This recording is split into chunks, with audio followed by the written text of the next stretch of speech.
That's zerosandiego.com.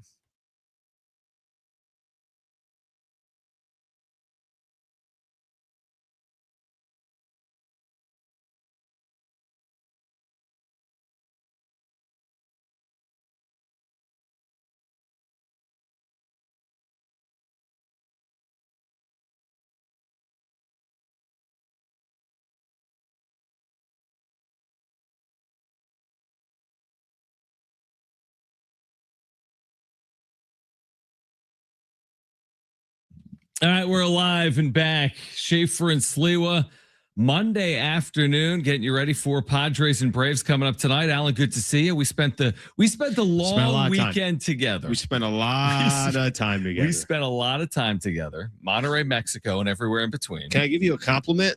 Please. You're not that annoying. Like, no, I'm serious. That's not a compliment. That is a compliment. If you spend a couple days, it's not backhanded at all. If you spend a couple days with somebody, you can easily be like, all right, I need a breather. Well, I mean, listen, when I grabbed my bag yesterday and I left out of this guy's car, but it was the proper breather because we both have different lives. And I had no issue. Like today, I didn't see you and be like, oh my God, I got to see this guy again. Not at all. Brent, here's the most fascinating thing about Alan that I learned over the weekend. I thought I was going to have to call Mexican authorities because he might have been dead both mornings. He just sleeps. Guy sleeps constantly. It's unbelievable. This is such an exaggeration. He was like, the first this is the biggest exaggeration I've ever heard. Saturday morning, it's the day of the match that night. He's like, we're going to get up at 8. We're going to get up at 8. We're going to explore the city of Monterrey. Uh-huh. Well, I'm looking around at like 8:30. I'm like, this guy's nowhere to be found. You were up half an hour before me. That was it. So it was literally a half hour. Brent, what would you have done? So this is what I start doing. I start making as much noise as possible. I'm turning lights on. I'm opening the blinds. He's still nowhere to be moving. Right, and then eventually he called me out. He's like, I see what you're doing. You're like opening the blinds to wake me up. I would have been sleeping too. So Brett, it was the least smooth thing possible. If you just want to wake me up, just wake me up. But you were like, it was like just coughing out of nowhere. I'm like, why are you coughing? There's no need to cough. I coughed. I'm hearing this all unfold. Like you're trying to like, oh, hey, sorry, didn't know you were sleeping as I'm opening the blinds. I was on Instagram, no joke, and I saw a story where like somebody didn't wake up. Okay. And then like the authorities were, I'm like, what if the Mexican authorities had to come in? You're dead. I don't know Spanish. This is a bad look on my part. I wasn't necessarily thinking about notifying like your family or anything or how sad this, but I was thinking about me and what that could have meant. Here's what happened. All right. Here's what happened. By the way, it happened both days. So you're not completely wrong about that. Like sometimes if I go out, I'm out. You were out. Here's what happened. I mentioned this to you. Bro, if you put in those the earplugs. You put in earplugs. I just started doing this about like a week ago. I don't hear a soul. There's nothing going on. There's no I don't hear an alarm. There's no interruptions in my sleep. It's the best sleep I've ever had. Until you started trying to like fiddle with the blinds and everything. Let me point out one thing on your end if we want to do this right now. Why is your stuff all over the place? Clean up your stuff on the other side of the hotel. Was I a little dirty? It was just like, what are you? Are you a 23-year-old college student? Clean up your stuff a little bit. That's fair. Why is one shoe in that corner and another shoe is over in that corner? How about me and the water bottles? I start drinking water and then I'm not sure who last touched it. So I buy another water bottle. I'm very, what did I say to you? I said, I have OCD. This is what you told me. This is what you said. You're like, hey, Mexico, you got to make sure just in case, get all bottled water. I did tell you that. That's smart. Don't drink out the tap like you do here in San Diego, which by the way, shout out to Colgan Water. It came out today. We're working on potentially getting some filtered water in the new apartment here. Good. I could use some, honestly, in my place. Okay, so here's the one thing that I will say about that. He told me some things. He's like, yeah, can you have filtered water? Yeah, you can. Of course, my mind is just going back to you. I'm like, John, probably don't want to be drinking, or can you have water from the faucet? Probably not the best idea. That's what he said? Yeah, probably not the best idea. You can do it. Don't be saying you can't do it. Real quick on that, I'm so pot committed, Alan. I'm 46 years in. I'm supposed to switch now? Like, dead serious. Can I ask you a question? Why does the age have anything to do? Like, let's just say for 20 years of your life, you're like, hey, I was smoking. Yeah. I've been smoking 20 years. I'm good to go. It's fair. I don't know if that's the greatest there. Anyway, Monterey was badass. Monterey was badass. Monterey was awesome. Let me say this. I think you and I both identify not necessarily as the most diehard soccer fans, right? I don't know all the intricacies of the sport, but I do enjoy this. But I do enjoy the World Cup and always have. And it was on the bucket list. I think it's like the energy of the World Cup. The fact that and I genuinely mean this. I think people are watching all day long. People are talking about it. People are going to bars. I've caught myself, running around. I got this to do. I got that to do. I'm turning on 760 and listening to these games. So I think there's a lot of electricity behind it. Like in getting to experience this match in Monterey was truly incredible. I mean, it honestly, I had that feeling I had as a kid when you walk into a stadium and you're like, wow, it's a Major League Baseball game or an NFL game. Like walking in and seeing the fan support. We got in to our seats 30 minutes before the match started.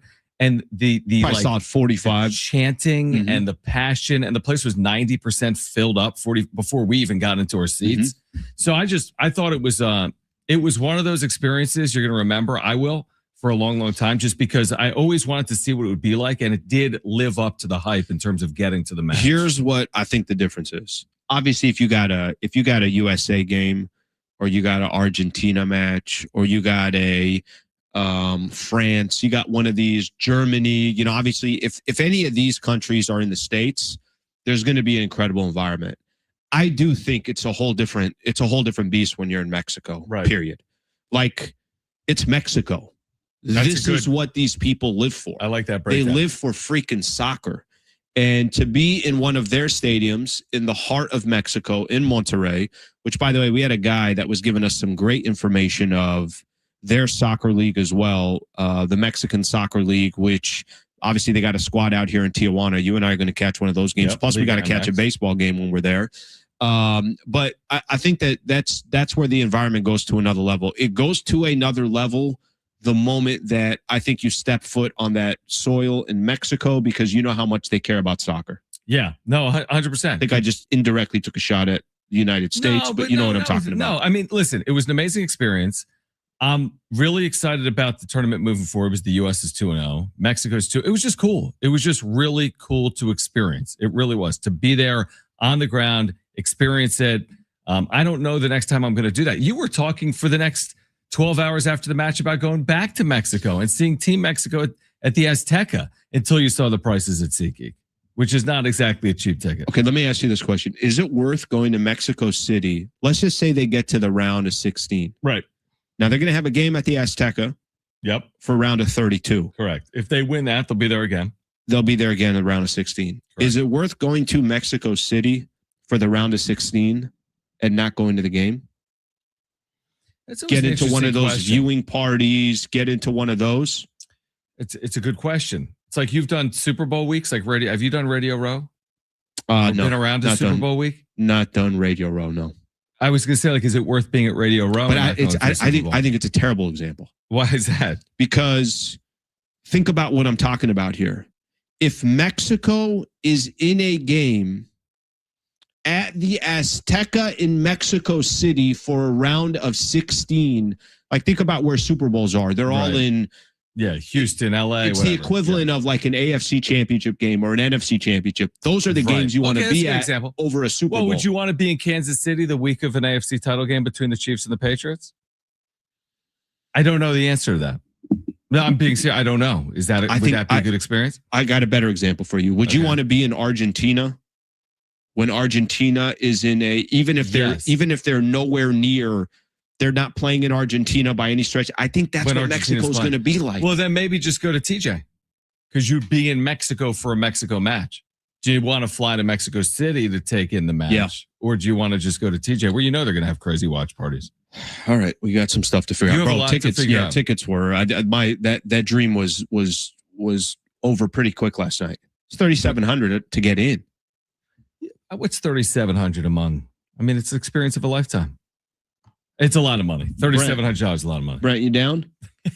3,700? No, I don't think. Email me tonight. Let me know. Let's discuss this. Here's what we're gonna do. On the other side, we're getting into the Padres. Have we reached the stretch of the season that is make or break for San Diego? 4-5. So they did play this weekend. They did play. They lost the series. They went 4-5 on the trip, and now the stretch begins, Alan, that you've been talking about. Now it's the Atlantas and the Dodgers and more of the Dodgers and more of the Braves over the next month. Can the Padres survive this next month, and what does it mean for their trade deadline coming up in July? What are you When do we at? want to talk about our steakhouse experience yesterday?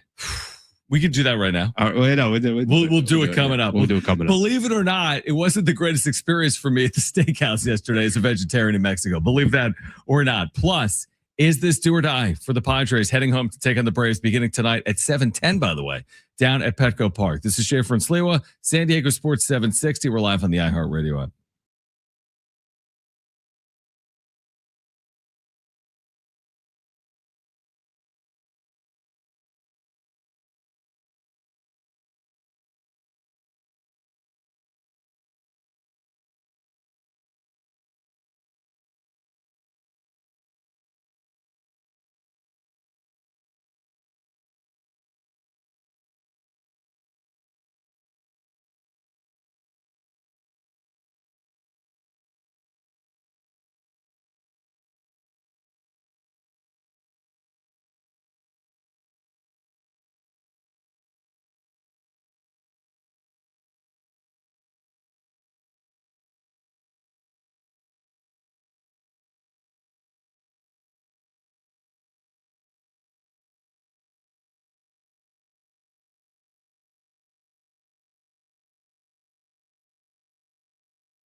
All right, DraftKings Sports live in all 50 states. Yes, that means you, California, the whole world watching one tournament right now. Group stage chaos, knockout drama, and stoppage time heartbreak. The DraftKings Sports app is now live in California, so whether you're catching the early kickoff before work or the late match at the bar, you're in on every minute, every match, every moment, all in one app. Right here in California, the world's biggest stage is in the palm of your hand. How about this? New DraftKings customers sign up with the code SD760. Spend $5 to get $200 in total rewards. That's code SD760. In partnership with DraftKings, the crown is yours. Event trading offered by DraftKings Predictions, a CFTC registered introducing broker. Trading involves risk of loss. Market availability varies. Eligibility restrictions apply. $50 every 7 days via click-to-claim issued in non-withdrawable predictions dollars that expire in 1 year. Ends June 28th. Terms, dkng.co/predictions promo.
All right, America is turning 250.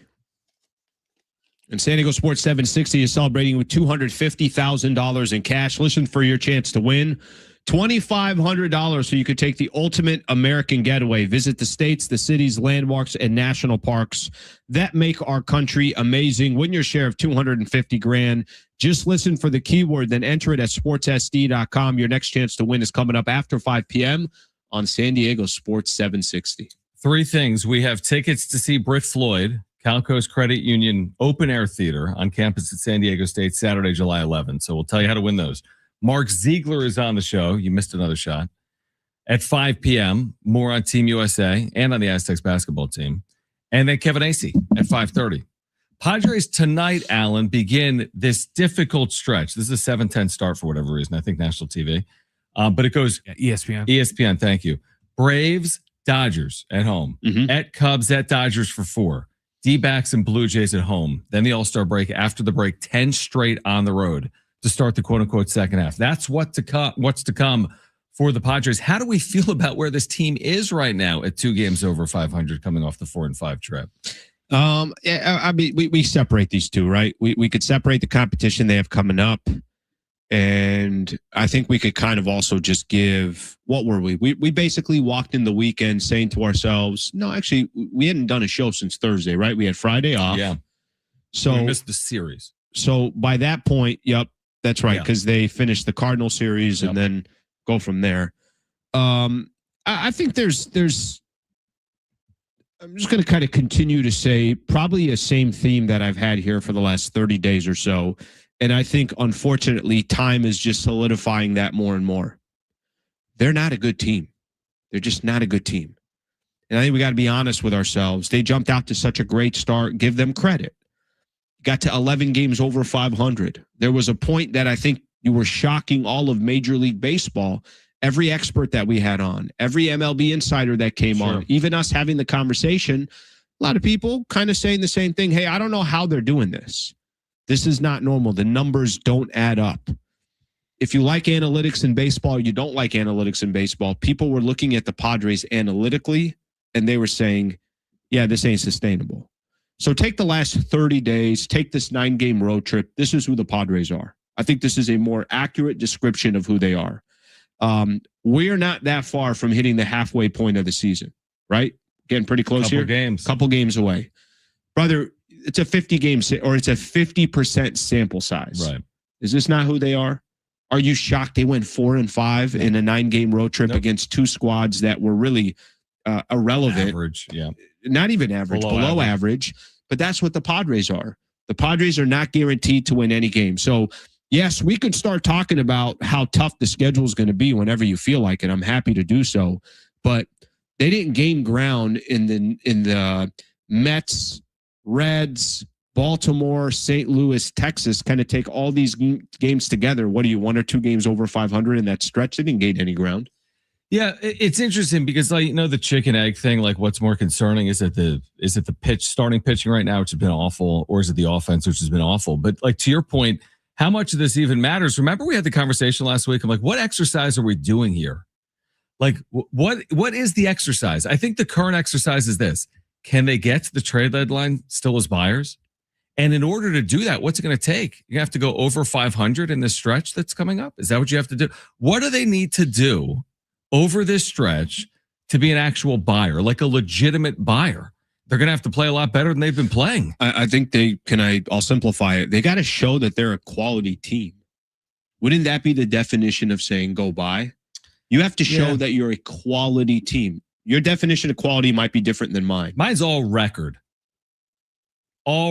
dependent. Yeah, but if you did, which is fine, that's okay. Actually, I don't have an issue with that. But if you did all record dependent, probably means their quality if they're 5 up on 500 in a month with the schedule they have.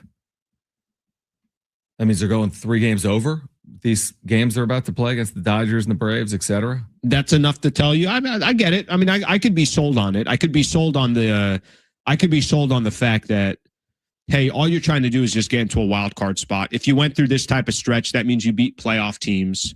right? That if you went 3 games over 500, these are teams and pitchers that you could be facing in the postseason. I can be sold on that. But I will say, and unfortunately, I'm not trying to be Debbie Downer. I'm just trying to be honest. Man, it's really tough. There's any indication that they're going to come out of this stretch 5 games over 500. Can it happen? Of course it can. But I think there's a trajectory of it's like we kind of see the direction that it's going in. I mean, they were a couple runs in the 9th from getting swept against the Texas Rangers. Correct. Or a couple. Eighth inning, in the and 8th, and then the 10th. Then Manny had the 3-run homer. Like on one hand, Alan, they're a half game out of a playoff spot. So, well, it's halfway point. I mean, who cares? They're right there. On the other hand, there are 5 teams 1.5 games or fewer out of a playoff spot. They're one of 5 teams. This is where the standings can hanging around. This is where the standings can be deceiving. Yeah, I agree. I completely agree. Because I think if you're looking at the standings, then you're saying the Padres are right in the thick of it. I'm looking at the standings and being like, I don't like the Padres' chances against any of these teams. Like if you're a team out there in the NL, aren't you kind of, hey, I'd love to play the Padres. There's a little bit of angling if the postseason was going to start. I mean, everyone would be wanting to play the Padres. Well, let me ask you this. Like out of for example, the Cubs are a half game better than the Padres. And then you have the Marlins with the same record, believe it or not. The Marlins have the same record as the Padres. So do the Nationals. And there's the Diamondbacks and the Pirates. Yep. Like, do you have what's your confidence level that the Padres can emerge among that group? That's what we're asking ourselves. That's 6 teams for the last playoff spot. Is that where the Padres are right now? That they're jockeying with these 5 other clubs for the last playoff spot? And if so, to your point, what's your aggressiveness when it comes to the trade deadline, even if you are still in that position? I don't think I'm sold on the Cardinals yet. Right. Granted, the Cardinals took 2 or 3. Philly's been weird. I mean, better. They've been up and down, but they just, again, how the Phillies have a -4 run differential is kind of shocking to me. I think all of these teams are just pretty average. Like, I don't think any of these teams are great. Right. And maybe that's just kind of what the goal comes down to. The goal comes down to, and I think what you said in the past, that AJ Preller probably still is looking at this team and saying, if I got a shot at making the postseason, then I'm going to take my chances of trying to make the postseason. For example, if you're one of these other teams that there isn't really a ton of pressure for you to make the playoffs, Miami, is there a ton of pressure for them to make the postseason? No, is there a ton of pressure for Washington to make the postseason? Is there a ton of pressure for Pittsburgh to make the post? The reason why, Cubs, but that's different, right? Like, Cubs. I think the Cubs, the Phillies, definitely. I think Arizona and I think San Diego are all teams that are like, we feel like we should be in. We have to be in. Yeah. These are our windows, and if it's not now, it probably is not going to get any better down the road. So that's really who I think you're competing with. Yeah, it's a really interesting conversation, because on one hand, it's like, what do they need to do to be buyers? On the other hand, it's like, you got to play better baseball to show AJ Preller that he should be a buyer. And are they capable of doing it? Their starting pitching is 28th in baseball in ERA. Their offense is 30th in baseball. The fact that they're 2 games over 500 is a minor miracle. How are they literally 8 games below 500? How are they not? Maybe it's the start. No, maybe it was just the start that you had. But even the start, if you remember, and you do, was home runs in the 9th from Gavin Sheets and Nick Castellanos, randomly in May. All right, more on the Padres obviously coming up. Kevin Acee is our Padres Insider. He'll join us coming up at 5:30. Mark Ziegler on Team USA at 5 p.m. More on the Padres starting rotation. Woes, yeah, this rotation. Pitching woes. We will discuss to a greater degree on the other side, plus tell you how to win these tickets to see Britt Floyd at the Cal Coast Credit Union Open Air Theater, Saturday, July 11th. Here until 6 p.m. Schaefer and Sliwa, San Diego Sports 760. We're live on the iHeartRadio app.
This report is sponsored by Bank of America.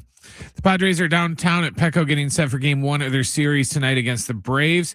It's going to be Grant Holmes going for Atlanta and Michael King on the hill for San Diego. First pitch tonight is at 7:10 because the game is on ESPN. A couple NBA news and notes.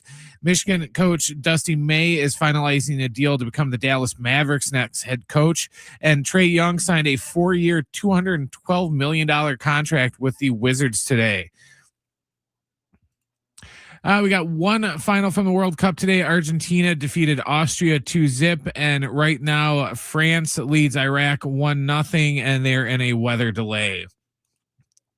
Bank of America sponsor the FIFA World Cup 2026, dedicated to offering solutions to help businesses meet their goals locally and globally. More at bankofamerica.com/gamechangers.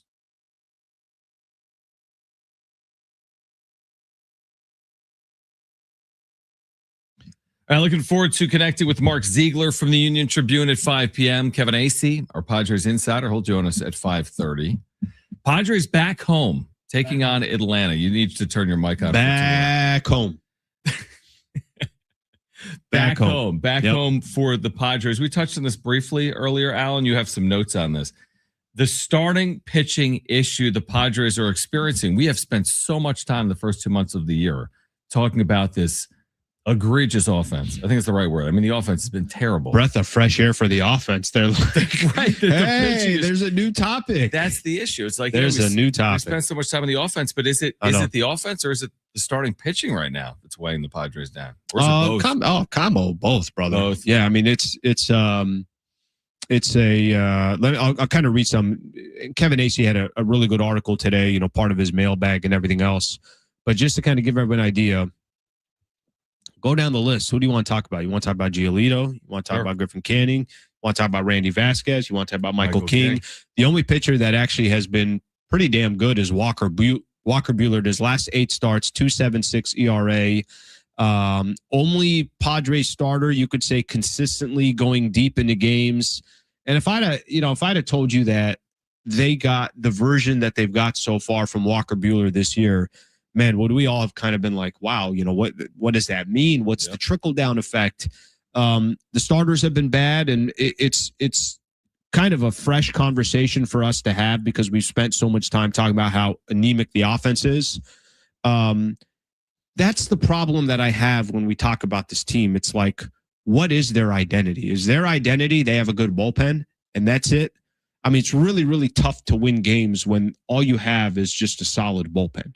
You need to score runs. You need starters to give you some length. Yep. Not exactly a recipe for success, and that's obviously been the part of the Padres issue. And here's the other issue: like as you get towards the deadline, you're like, well, if they do this, well, they can't do. What are you trying to address? Okay, what you get to address one thing. What are you addressing? Right. It's like, are you gonna like? I've been saying, I'm on the record here recently saying I think I go with starting pitching, but if they continue to play in this manner where they're not showing us anything, then I might actually be on board with. I'm not going to address any of it. Okay, if you're a 500 team and you're out of a playoff spot, do you really think adding a starting pitcher or adding a bat is going to fundamentally change the direction of the team? Let's pretend Padres are they're gonna just say, look, we're close enough for a wild card spot that we're just going to be aggressive. And we're going to just try to make the wild. This is what AJ Preller has done. And they're in the mix. They're a game out of a wild, whatever the case is. You get one thing to address. What are you addressing? Starting pitching. Okay. Because I actually think they're built to win games 3-2. They're not necessarily built 1,000%. To win games 6-5. And I don't think one bat is going to change all of a sudden you're winning game 6-5. Maybe one starter doesn't either, but I think it's beneficial because if you get one starter, maybe you're getting 1.5 or 2 because maybe Pivetta plays a role for you. Maybe Musgrove's wishful, but maybe Pivetta plays a role. Maybe you get the right starting pitcher and all of a sudden your rotation looks better. But, you know, they've been using this strategy with the openers. It's not working. You made a point a moment ago. You can't hide bad starting pitching. You need starting pitching to give you length and be good enough.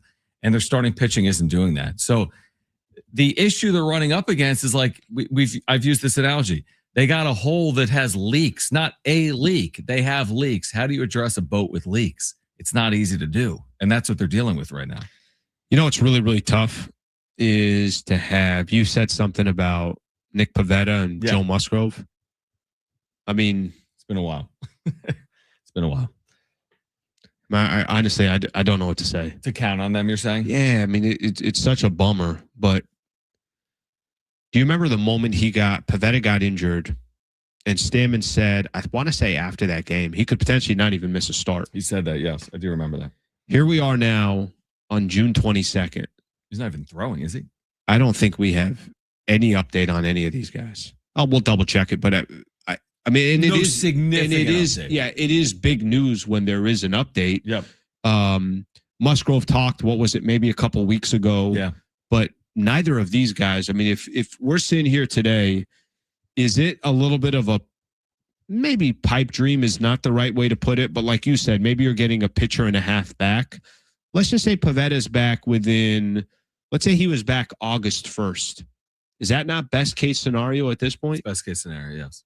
It is. And is he going to look like Nick Pivetta on How August long? 1st? By the way, I'll take my chances. How long does he need before he looks? I mean, you get a full month, you get 30 days, and then you're into September, you get a little bit more. You could kind of start working with it. But if I'm AJ Preller, I'm also, am I making a move thinking one of those two guys are coming back? I don't think you could depend on that. Dude, he's in a, like, let's just be frank with each other. If this was a wrap-up show right now, I think I would have just cursed there. Like, he's in a really tough spot. He's in a really tough spot because do you really want to mortgage anything for right now? But can you punt on right now?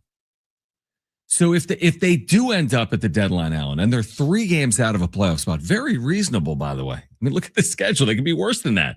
If they're 2 games out, if they're 3 games out, can you sell? Can you buy? Like, what are you doing? You're right there in that moment, and you're the general manager. Play the scenario again. You're 3 games out of a playoff spot. Okay. You're 1 game under 500. This is very reasonable. Sure, right of course it would be much worse than that. Yeah. What do you even do? Nothing? Because no option is a good one? I don't know. How long do you think their window is before they just decide, this, and it could come at any moment. I mean, they could decide by the time this year is all said and done, like, that's it. This chapter of Padres baseball, making the playoffs 4 to 6 years. And really, whether people want to look at that, I think it's been a successful run, but that's going off I'm using the Padres as an example. Because I think there's a lot of other markets and franchises would say, wait a minute, what's a successful run? You didn't make a World Series. Yeah, you didn't win a World Series. You're not using Boston, New York, Los Angeles. 4 out of 6 years to make the postseason. Are you sure that's a successful run? Yeah, it is. I mean, whether you like it or not, whether you want to say, well, your standard's too low. I'm going off the standard of history, and the standard for the Padres, 4 out of 6 years is one of the best stretches, if not the best stretch this franchise has ever had. At what point are you like, that's not happening anymore? It might be by the time this season's all said and done. I think that's what AJ Preller is. That's the question that he asked himself. You and I were talking. It might have even been before the show. I think we were prepping. And there was a little bit of like, can he really start selling off some assets and selling off some pieces? What does that say to your fans? Is it all of a sudden now a franchise that's been very, very proud and stuck their chest out and say, come out to Petco. You got a good product that you can watch.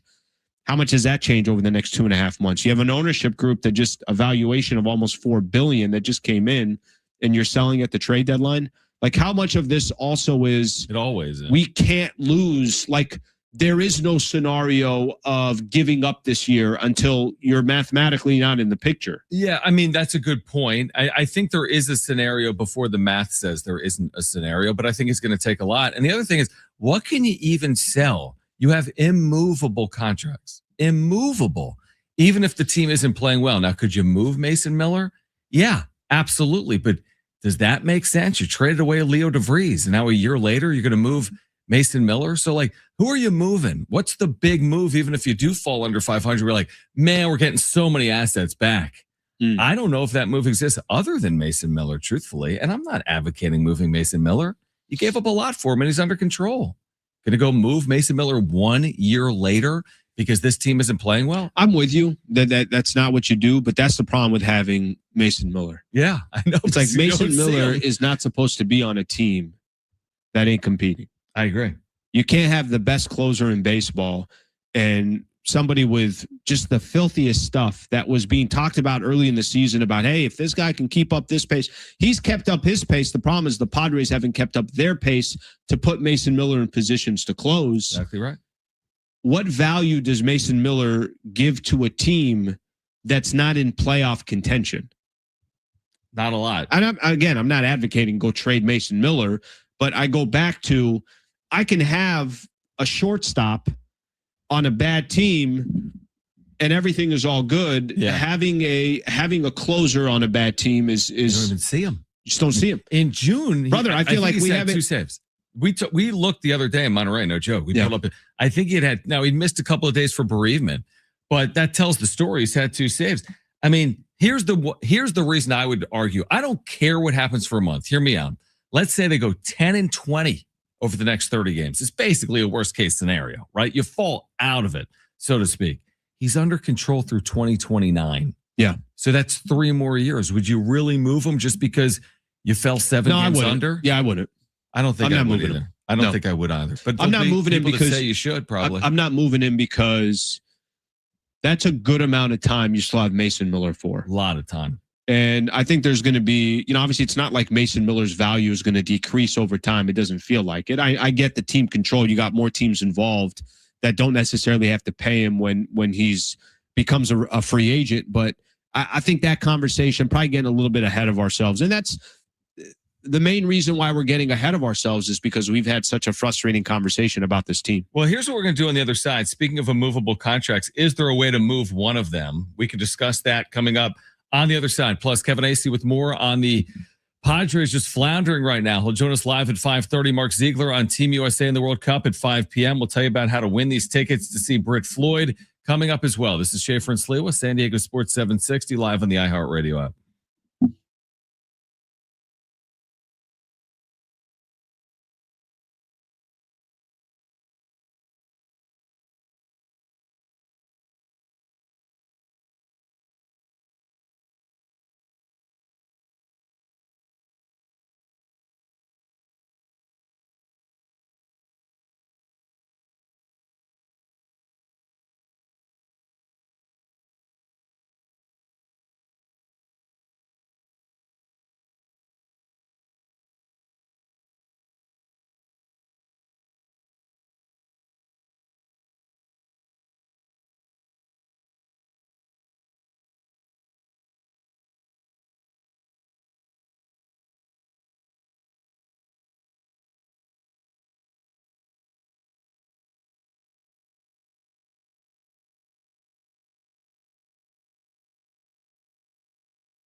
All right, San Diego Sports 760. Mark Ziegler on this World Cup at 5 p.m.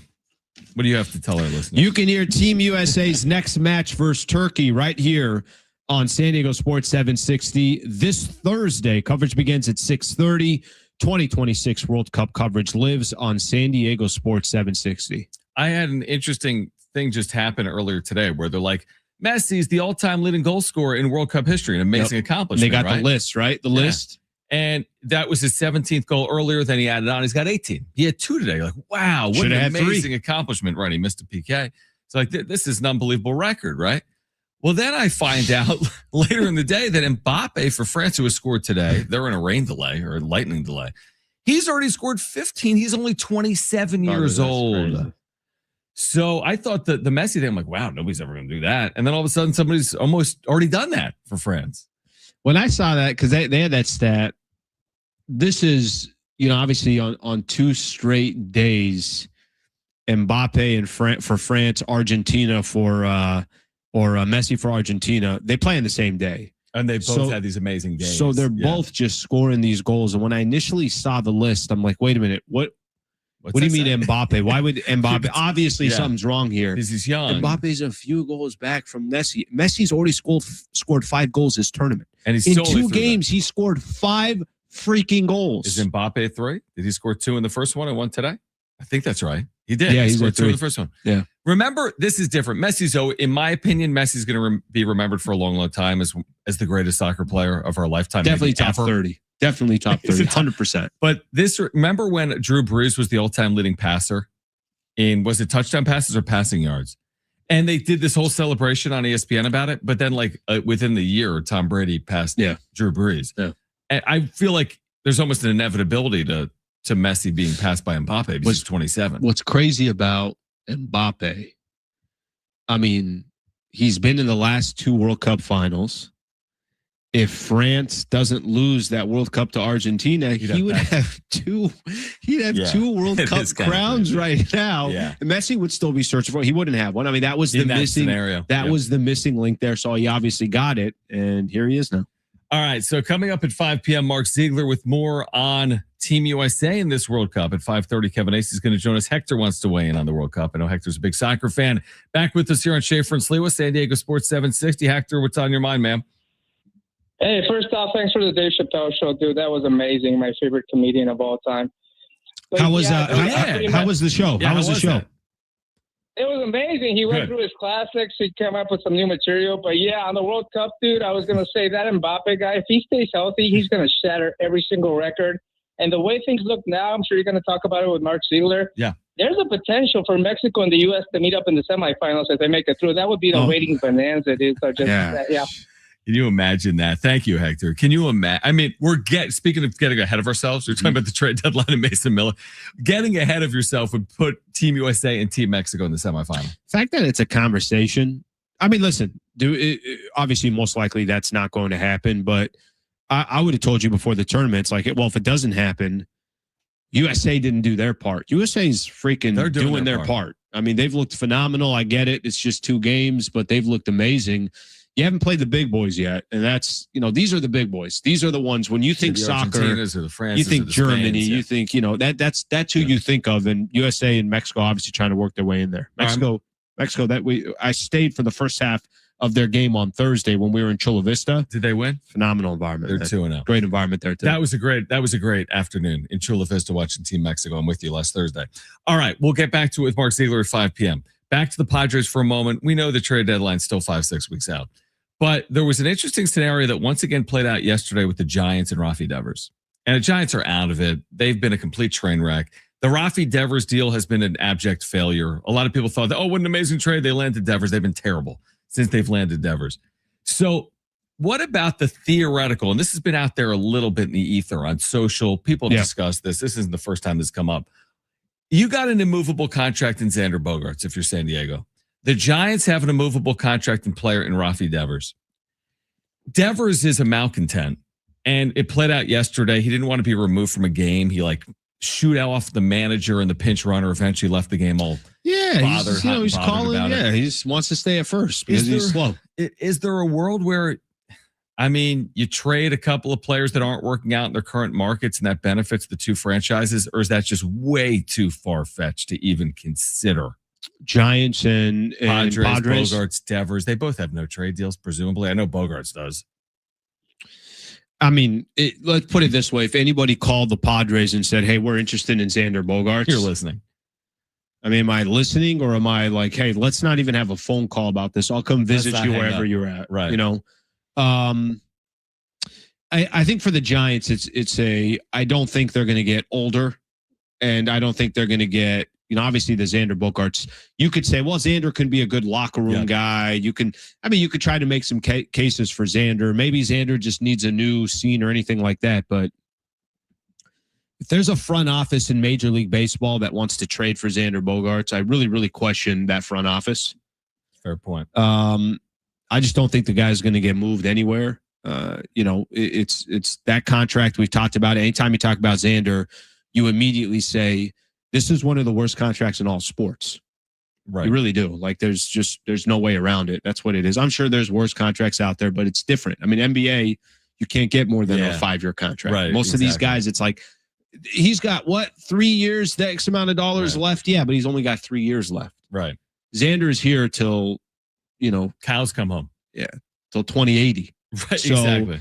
I get the angle, and maybe you could get a fresh new start. I just don't think that's happening in San Francisco, and I definitely don't think, based on the headache that the Giants already have, if they're moving Devers, they're moving him somewhere else. Would you even, like, if I'm San Diego though, like the San Diego equation, if someone said, hey, like Devers is available, man, take him off our hands. He's been a problem in Boston.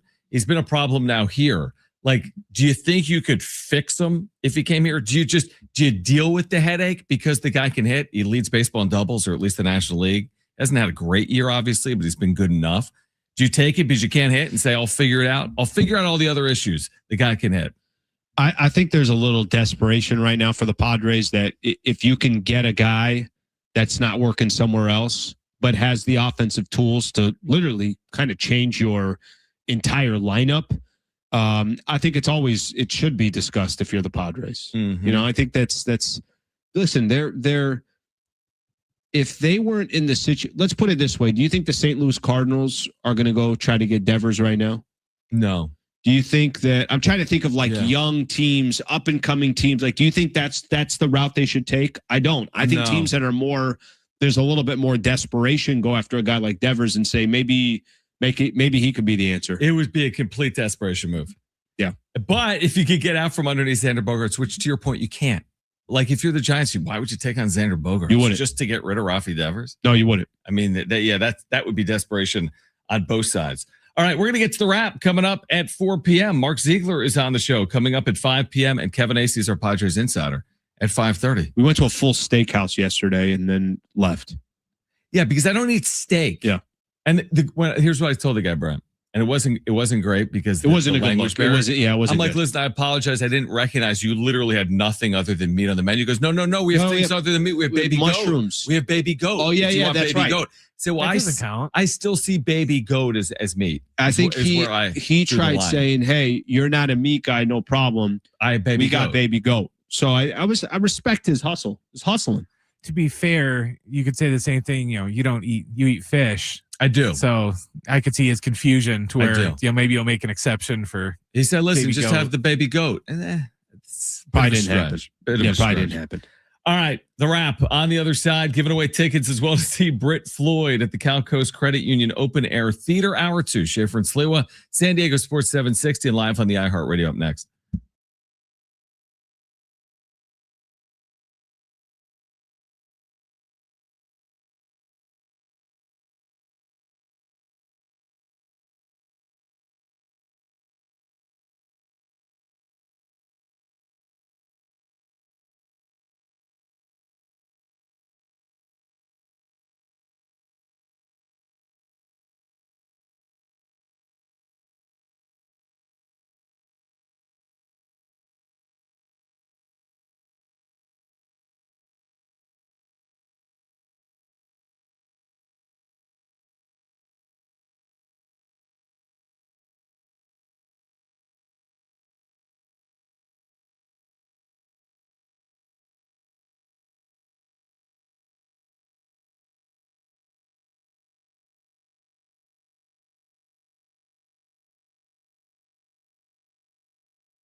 This report is sponsored by Taco Bell.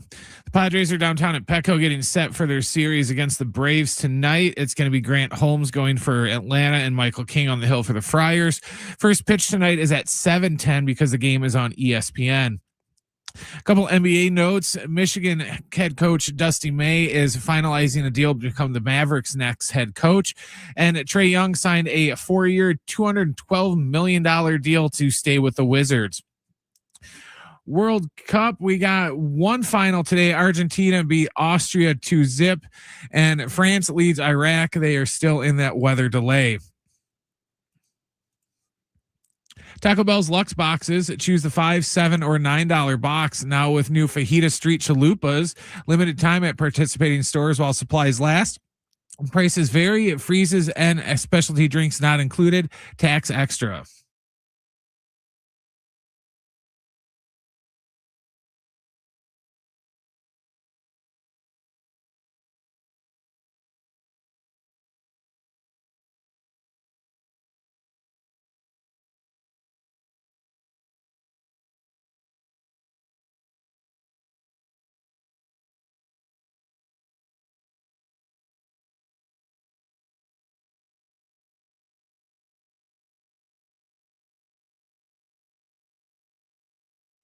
All right, hour two.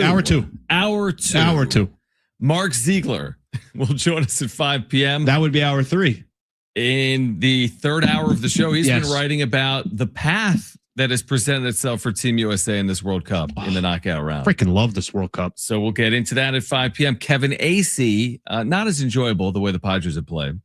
Kevin will join us. Kevin Acee, very enjoyable. Yes. But the conversation about the San Diego Padres, not as enjoyable. The way I said it was like Mark's really enjoyable and Kevin is not as enjoyable. Yes. But I didn't mean that. That's right. I didn't mean that. And if you're listening, Kevin, I'm sorry. But I didn't mean it that way. I didn't mean it that way. It's been a, okay, by the way, real quick on the 48-team, 48-country World Cup. Yeah. Phenomenal. Love it. Now we're starting to get to games that don't matter. And I'm like, we should have probably cut this down a little bit. Cut it down to like 40. Yeah, let's get this down just a little bit. I do. I like it because without the 48-team tournament, there's no Cape Verde. And their goalkeeper, who's like in his 40s, that is like the talk of this event and is getting 10 million followers on Instagram. Now, I don't know if I'm doing it just for that, but I like stories. How about when we were in Mexico and we go to some of those team shops? Because you were like bargaining everywhere. I felt like I was with, I mean, it was just like the definition of like, I don't know, my parents growing up, like everything was, I'm like, you can't negotiate at Best Buy, okay? We can't negotiate. Everywhere we went, there was like a negotiation. Like it's 60 pesos for a taco. I'm like, I got 50. Yeah. I got 50 pesos. You take it or leave it. Let's do that out the door. Right. Do we need to do tax? What if I wasn't negotiating? What if I kind of get you a little bit of cash under the table? So in one of the team stores that we went into, how about all the Italian gear that was like clearance? Yeah, because Italy's not in it. They're not in it. They're like, why do we have all these Team Italy jerseys? Probably don't need those. Some of the fits. What were we looking at? Spain, Mexico's gear. I gotta be honest. Some of the gear that's out there looks so good. U.S. has got to improve their gear. You think? Yeah, I'm just not crazy about it. For 2030 or for? Do you know what I'm talking about? Yeah, like there's some of these countries, they're just, it's like such a marketable, like fashion statement. Yeah, it is. Women are rocking the gear. Like everybody's rocking this gear. I think we can get a little more. Okay. We'll work on a little better on that. We'll work on that for the next turn. Yeah. We're giving away Britt Floyd tickets at the Cal Coast Credit Union Open Air Theater. If you want the tickets, just tell us why. That's all you got to do to be eligible to win. Open up the iHeartRadio app right now. Search for San Diego Sports 760. Click the red talkback mic and tell us why you want to see Britt Floyd on Saturday, July 11th. Saturday, July 11th for Britt Floyd. All right, let's get to this. It's time for the wrap. Presented by Sombrero Mexican Food. Check out their website at sombreromex.com. First round of the NBA draft is tomorrow night. Who would you take number 1 overall? AJ DeBanza or Darren Peterson? I'm taking DeBanza.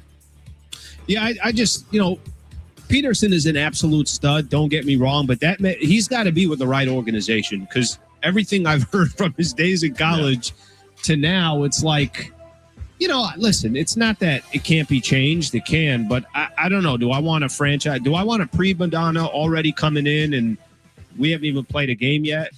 I got a little bit of an issue with that. I think I'm going to Banza as far as the number 1 overall pick. I'm not the biggest draft guy. I know these guys are all going to be, most of these guys are going to be studs, but you can find, you got to, is it fair for me to have like already interpretation of Peterson, even though he hasn't played a game? Completely fair. And I'll tell you, to further that point, and I would take Dabanza, although I think Darren Peterson's brilliant. Darren Peterson at Kansas this past year, I want to say, and I'm going to look it up right now, he didn't even play 20 minutes a game, I don't think. No, I lied. No, here's the thing. He only played 24 games. Remember, wasn't he being called out by Bill Self? Like, I don't know when he's available. He's like, so we're going to have to field a team assuming he's not available. Right. Because I can't have it every other game. We don't know if he's going to play. He played 24 games. They probably played close to 40. And in those 24 games, he did average 20 points per game. So he's a brilliant scorer. 6'5" guard. I'm taking Dabanza. He's more versatile. He's bigger. He's a terrific player. I'm going to go with Dabanza as well. Next question. Is Messi the greatest athlete of our lifetimes? The greatest athlete of our lifetimes. Oof. I'm going to say no. And I'm trying to kind of think here. I don't know. I gotta. Where would you go with that? I don't know if I'm like the right person to say to greatest athlete of our lifetimes and then pick a soccer player. Like, I don't know if I have enough appreciation of the game of soccer to answer that question than somebody that either is in Europe or in South America or like that's their sport. I'm freaking watching LeBron James. I thought you might go LeBron. I'm watching LeBron James. Tom Brady, obviously. Yeah. I mean, I know athlete isn't exactly it, but the dude is the greatest NFL player to ever play the game. Athlete, I've never seen LeBron. I've never seen anybody else do what LeBron does at his size. I lean more towards that. Yeah. Athlete. It's a tough question. What am I trying to say? That Messi is not an athlete? Like, I don't know what I'm trying to say. Obviously, he's the greatest. I mean, I would say he's soccer player I've ever seen. Yeah, on the world stage, maybe one of the most accomplished athletes ever. Tiger Woods is one of the most accomplished athletes of all time. Like, where do you put Woods in the Messi count? Like, where do you put Tiger Woods compared to Messi? The problem with Woods is obviously the fall off. I mean, it was unbelievable. Yeah. But Messi didn't experience that. And not experience. He has 5 goals in this year's World Cup. Right, exactly. So he's the opposite. It's literally the equivalent of Tiger Woods at a similar age, still just, I won the Masters. Yeah. I won 3 majors this year. Yeah. He's up. I don't have an answer as to who would be a better athlete of our lifetime. So, I mean, he's obviously right there in the conversation. Next question. Where's a better landing spot for Giannis, Miami or Boston? You're going to answer this question, or are you going to do what you just did on the last question? I think Miami or Boston. Didn't answer I think Miami or Boston would be very good. Both of those spots would be excellent landing spots for him.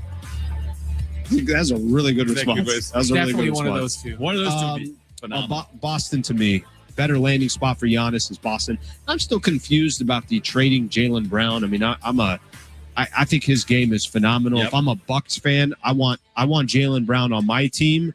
But here's the problem when the Boston Celtics decide to make a trade. I trust that organization. They know what they're doing. So are they saying to themselves, okay, we've already got a championship with Jaylen Brown and with Jason Tatum. We've gone a handful of years now where we have not won a championship. Are we better off just taking a chance having Giannis Antetokounmpo? Does Giannis Antetokounmpo make our ceiling higher? They might be right about that. Now, for how long of a window? It's going to be less of a window than if you had Jaylen Brown.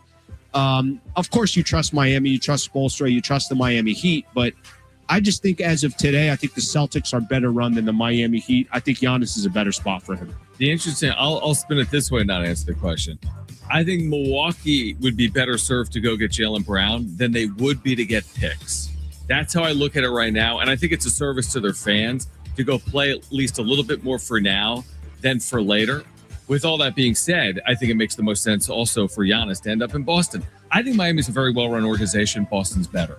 Boston's proven it. I think you add Giannis there.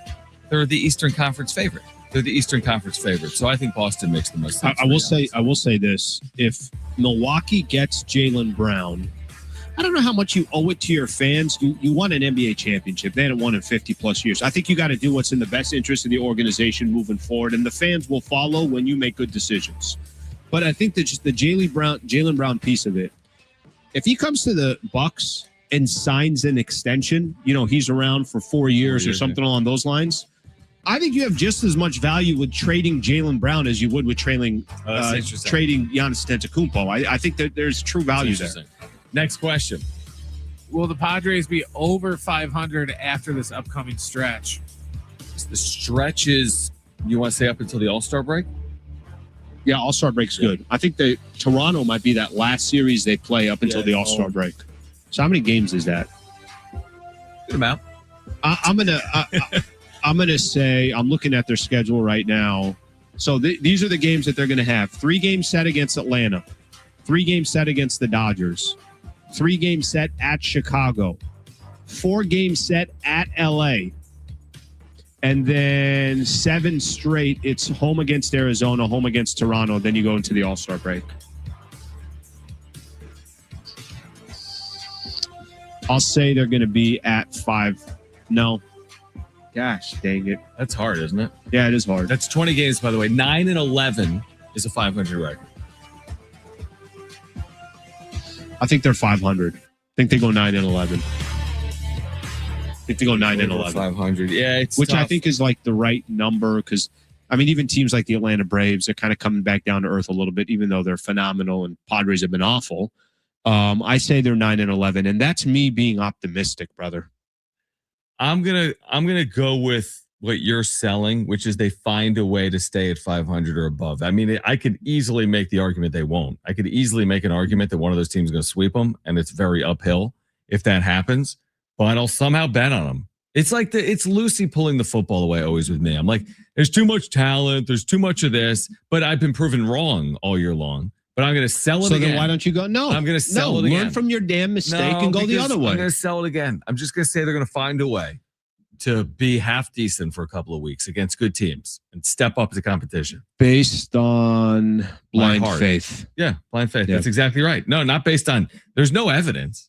I agree with that. Because the evidence would say we're both idiots for saying that they're going to stay at 500. Yes. Basically. Honestly. Yeah, honestly. I agree with you. All right, on the other side, a very interesting NBA story that has nothing to do with Giannis. Nothing at all. But is a good look at the state of the NBA compared to college basketball right now that we will discuss. Plus, Mark Ziegler at the UT at 5 p.m. Kevin Acee, our Padres Insider, joining us at 5:30 here until 6. Schaefer and Sliwa, San Diego Sports 760. Are you okay? We're live on the iHeartRadio app. Yes.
San Diego Sports 760, your home for live coverage of the 2026 FIFA World Cup.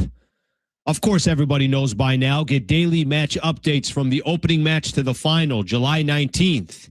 Hear live play-by-play, the most anticipated games, and every USA match. 2026 World Cup coverage live and lives on San Diego Sports 760.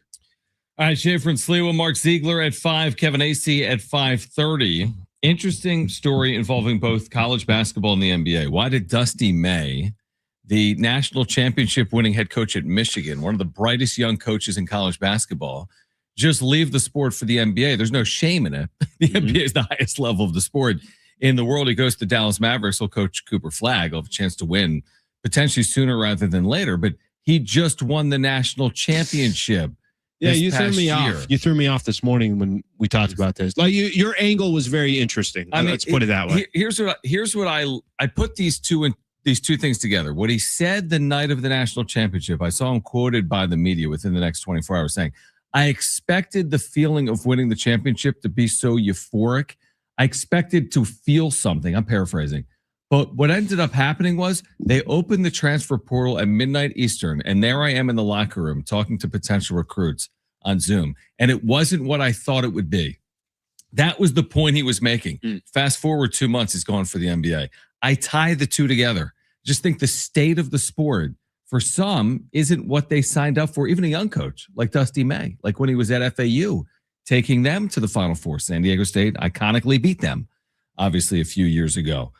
I think it's tied to that resume for this guy. From FAU to Michigan, 2 years at Michigan, wins a national championship, now to the Dallas Mavericks. Do you tie the state of college basketball at all to his decision? Not that there's any issue with his decision. Here's my problem. My problem is I got a tough time connecting the two. Okay. Because here's a coach that just got offered an NBA job. Not that every college coach's dream is to coach in the NBA. Maybe some of them want to stay in college. Maybe some of these guys don't want to go through the coaching carousel of the NBA. But I got to imagine there's a good amount of coaches out there. If I'm offered one of the 30 head coaching jobs in the National Basketball Association, I'm going to jump on it.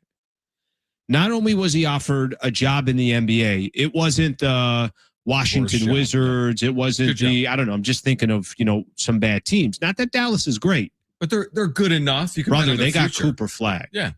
And they know where they're at. And there is a hunger to win in Dallas after what happened with Luka Doncic. And they just got rid of Nico Harrison and brought in Masai Ujiri, who has won a championship with the Toronto Raptors, clearly knows how to build teams. I just thought of the move of I just won a national championship with Michigan. Of course, I'm going to go to Dallas if I'm offered that job. And I didn't think anything of it. When you told me the way the college landscape is set up, there is a grind to it. There is for a college basketball coach to say, here I am, the pinnacle of my professional career is to try to win a national championship. And I won it. And it was like an empty feeling, or didn't give him the feeling that he was hoping for. Literally what he said. I would imagine that as a professional, or not as a professional, but from a personal perspective, one of the arguably the best moment of your life, you've experienced it, I have not yet, is you have a child, right? Imagine somebody saying after, that's, it wasn't as good as you know what I mean? You'd be like, what? I didn't understand that. And if the game of college basketball, if it took away what was supposed to be a euphoric moment, one of the most special moments that he has in life of winning a national championship, and he didn't get it after he won a national championship, maybe there's a point to what you're saying. I mean, it's interesting because the list of coaches to go from college to the NBA leaves a lot to be desired. Some of the greatest coaches in college basketball history have not had success at the NBA level. I mean, look at Pitino, Calipari. I mean, the Brad Stevens. The way that didn't play out perfectly, I don't think, in Boston. Now, in terms of head coach. Yeah, I think he was really, really good in Boston. Yeah. And then reached a point where they just thought, think about that.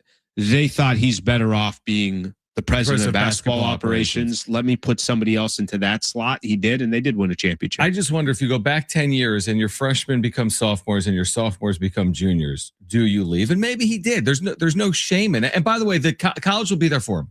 If he flames out in 3 years in Dallas and they don't get beyond the playing You're right. round, NBA, you don't know what's back. You're not guaranteed like a certain situation where I think this is a good situation he walks into. Seth Greenberg, longtime college coach, ESPN analyst, weighed in on this earlier today.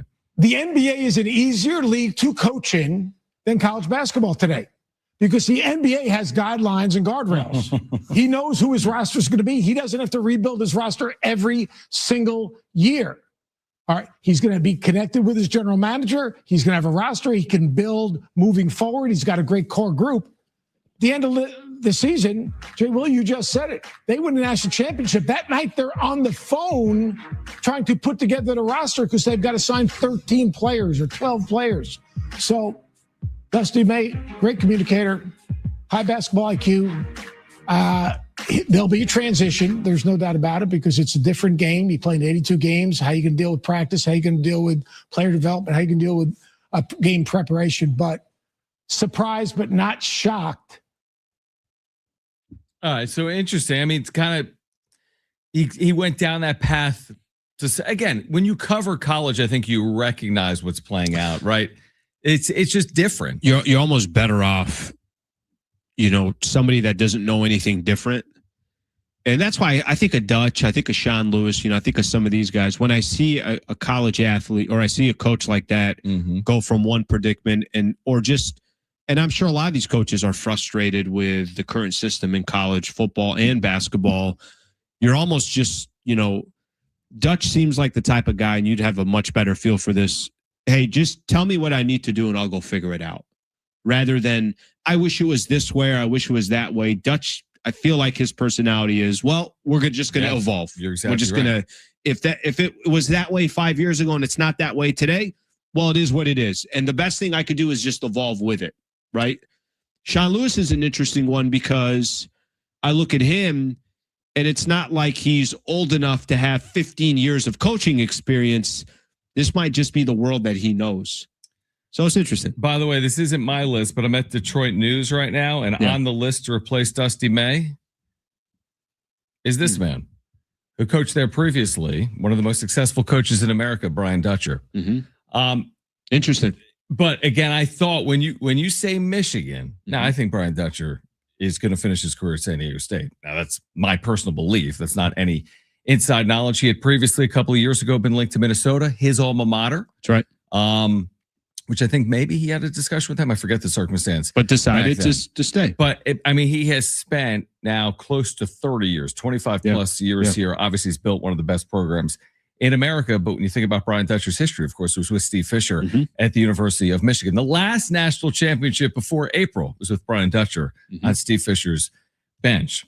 Something to consider, at least with the news that came out here today. On the other side, we've been spending time talking about NBA expansion. An interesting conversation about the NFL and its potential to expand. Plus, Mark Ziegler will join us coming up at 5 p.m. on Team USA in the World Cup. And at 5:30, Kevin Acee, our Padres Insider. Stay with us, Schaefer and Sliwa. San Diego Sports 760 live on the iHeartRadio app.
This report is sponsored by Mattress Firm.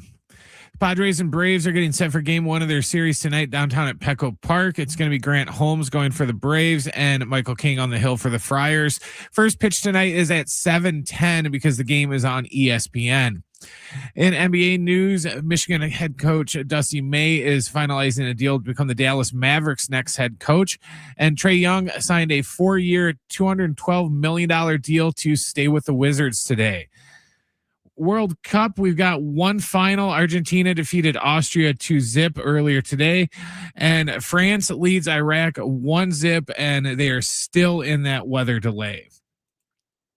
Trouble sleeping lately? Upgrade to the great sleep you deserve at Mattress Firm's July 4th sale. Choose from a curated selection of top brands and let their sleep experts help you narrow it down.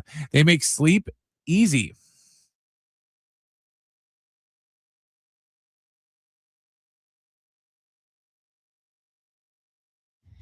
All right, Schaefer and Sliwa, San Diego Sports 760. If you want tickets to see Britt Floyd on July 11th at the Cal Coast Credit Union Open Air Theater, just tell us why you want to go to the show. Click on the iHeart app, search for San Diego Sports 760, and click on that red talkback mic. We'll announce a winner between now and 6 p.m. Still coming down. I was about to say, we're watching the World Cup, which plays out throughout the course of the day. And for the first time in this tournament, Alan, there was like a stoppage of play because of lightning in Philadelphia. That's Look at cash. you. That one was cash. Thinking your shot. Freaking needed that. But they've had this like stoppage, which reminds me of baseball, right? You watch baseball, they'll stop a game because of rain for a couple of hours. They put the tarp on the field. This thing, we've been watching the like suspension footage for 2 hours. They brought the teams back out. It's truly pouring in Philadelphia. It can't rain harder than it is. It's just pouring right now in Philadelphia. They're about to restart the game. Thankfully, we weren't at this thing. Thankfully, we didn't have a weather stoppage. Could have done it in SD. Could have done it. Plenty in of SD. space here. Yeah, they could have. Stadium's a little tighter.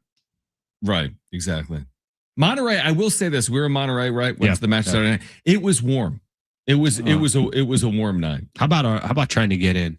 Oh my gosh. By the way, so we were having a game starts at 10 o'clock. 10 o'clock in Mexico, right? So 9 o'clock here. So about Tell 1 hour story difference. about what time you wanted to go. So are they ahead of us or 1 hour ahead? 1 hour so ahead. 9 o'clock. So 9 o'clock here. So we're getting ready to kind of coordinate. We're trying to figure out what time to head to the stadium. They're saying probably take you about 45 minutes to get down there, but they have really great transit. They a bus that will take you directly there. Maybe you walk like 20 minutes after that. So we're trying to figure out what time to leave. Game starts at 10. Gates open at 7, though. Gates open at 7. If it was up to John, we would have left at 3:30. Okay? Maybe not that early. 4. It's up to me. I'm like, why don't we leave like at 7? Get out of here at 7. Get an hour to get down there, maybe an hour to get in, and then we're sitting in our seats by 9:15, and we could start enjoying this game. Correct. We ended up leaving at 5:30. I convinced Alan we should go earlier. We got 5:30 in there. Cup. Yep. Could take a while. We got to the stadium, let's call it by 6:30. Yeah. Yeah, maybe around there. Did the whole, there's like the World Cup experience. So you're doing, everything, do whatever. Grab a nice warm beer, which let me tell you, that was the theme of the night. There was just no cold beers left. And it was hot as hell. It took us about 2 hours. About 2 hours to get in. 2 Couldn't hours. Couldn't get in. Dude, it was also like being a sardine where you're like just in a line and you couldn't move. And how about this? And John only had 2 hours to open up the FIFA app while we're in line so that it can be prepared for when we get there. John didn't do that. I didn't do that. So John waited till we got right in front of actual, like literally in front of the person that's going to scan our ticket. I'm like, I don't have it. And he doesn't have internet or Wi-Fi, so we couldn't open open it. But he had 2 hours to do it earlier, and he decided not to do it. It was a production, Brent. We had to, like, we were with the ticket taker for like 10 minutes. Yeah. Call them. They're like, oh, you can go back out to customer service. Like, we just waited 2 hours in some random stadium line. It was the nicest girl I've ever met. Yeah. And when she said, she's like, guys, don't worry about it. Just go back to customer service. By the way, I said, we couldn't even get out of the line. To get out of where we were was impossible. And I think I was I'm like, it's not happening. Yeah, it is. I'm like, I just waited 2 hours. Like, I'm not getting to customer service line C. with all of that, once we got in, we were chilling. It was great. 9:15, we're in. We went and got a beer. We went and got some food, sat in our seats. Yeah. We got like a solid half hour of just listening to that stadium shake when there was nothing going on the field because of the Japanese fans and Mexican fans. I'm a big, because I think it's the college football fandom in me that I love the hoopla and the fandom. That to me sometimes is as good as the event. Like that makes it. Like I've been to a whiteout at Penn State, right? Mm-hmm. I mean, the experience is like the pregame ramp up. It's a night game in Happy Valley. That's almost as good as the game itself, win or lose. That's how I felt about the World Cup. It's the ramp up, it's the lead up, it's the teams taking the field. Yeah. That's what I was there for, and that to me lived up to the hype. And that was Japan, Tunisia. You kept telling me. You kept telling me. You're like, what if this was France, Mexico? Right. Yeah, exactly. That's exactly how I felt. So it was a cool experience. Phenomenal. All right, Mark Ziegler with more of the World Cup at 5 p.m. Kevin Acee at 5:30. This is interesting.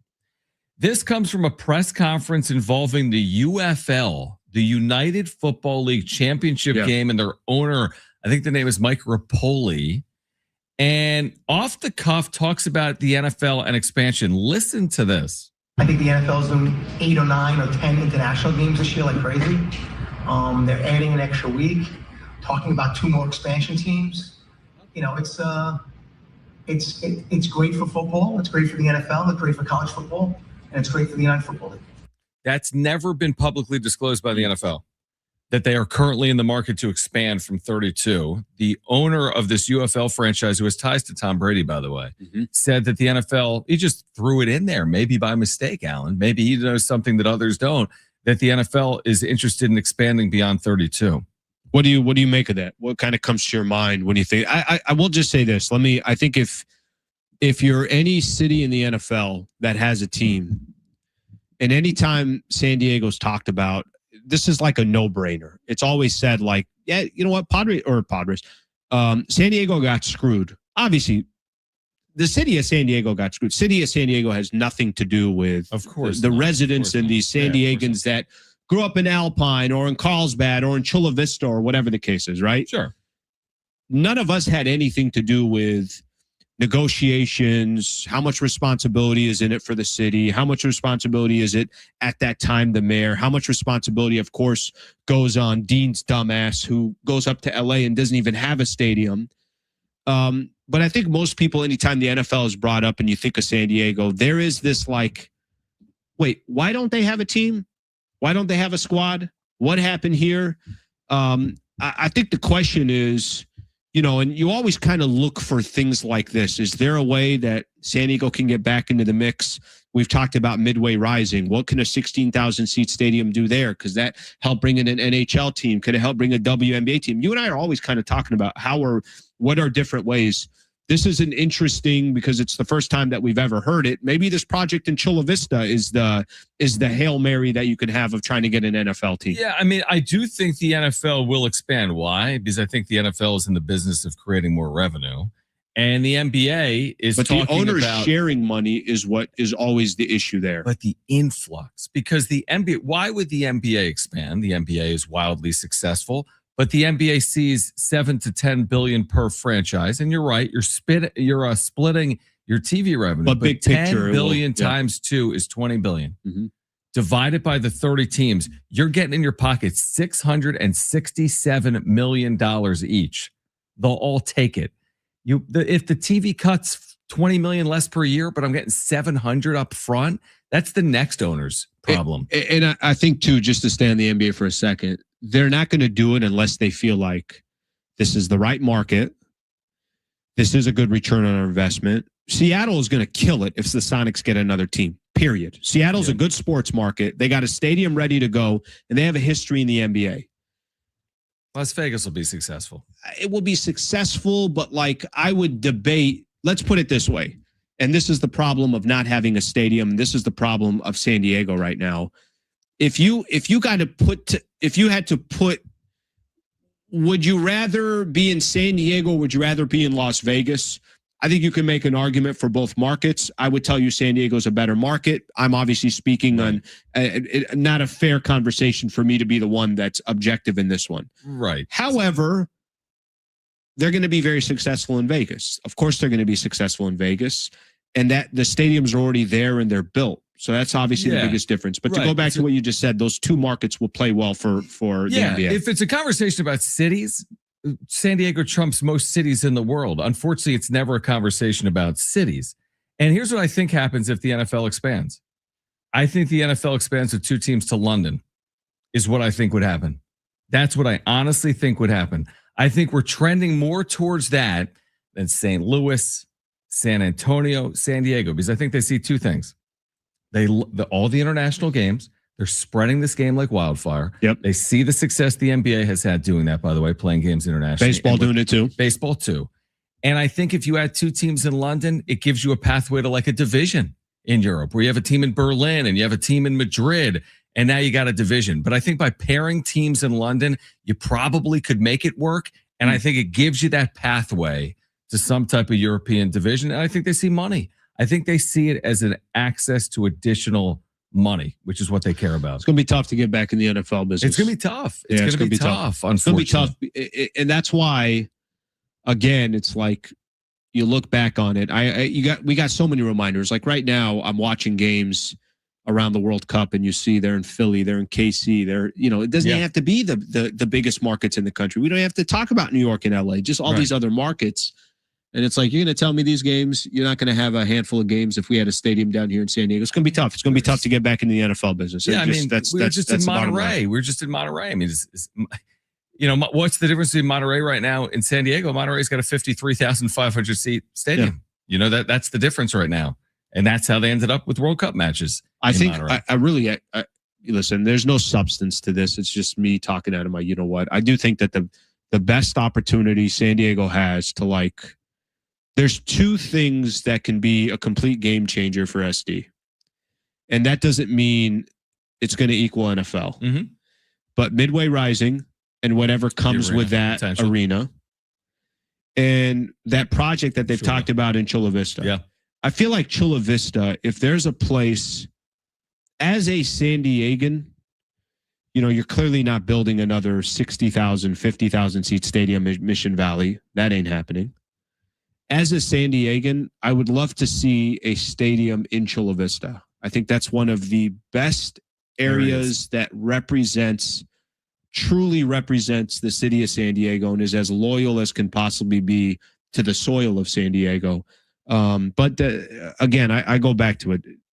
If you lose an NFL team, the chances of getting that NFL team back, especially in today's world, especially in the state of California, especially when you don't have a stadium, an NFL stadium. So that's NBA is going to expand. You don't have an arena, but to build a stadium without who's building a 55,000 seat stadium without kind of having now, if something happens in Chula Vista and that's more of here's the vision and here's why we have it. And it could, international soccer matches and all that stuff. Maybe their vision is different down there than it would be with the hopes of eventually getting an NFL stadium. But to me, it's the NFL thing.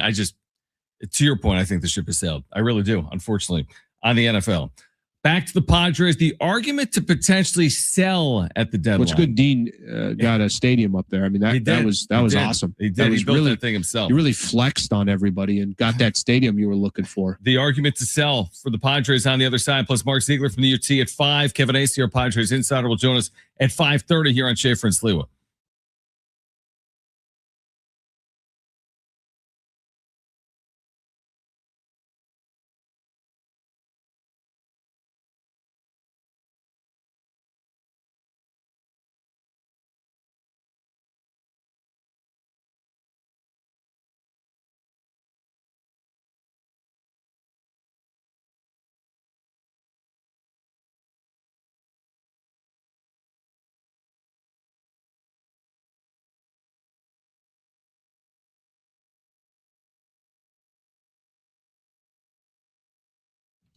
All right, hey guys, it is Schaefer for the all-new Jamul Casino Resort, the Players Place. We've been talking about the World Cup, obviously, and you can get down to Jamul and take it all in at Tony Gwynn's Sports Pub with the watch parties. You can catch every match on the big screen at Tony Gwynn's Sports Pub. Enjoy game day specials, great food, cold drinks, and an electric atmosphere for every match. Grab your crew and experience all the action with Hamul Casino Resort. You're going to love, you'll absolutely love their hotel and spa.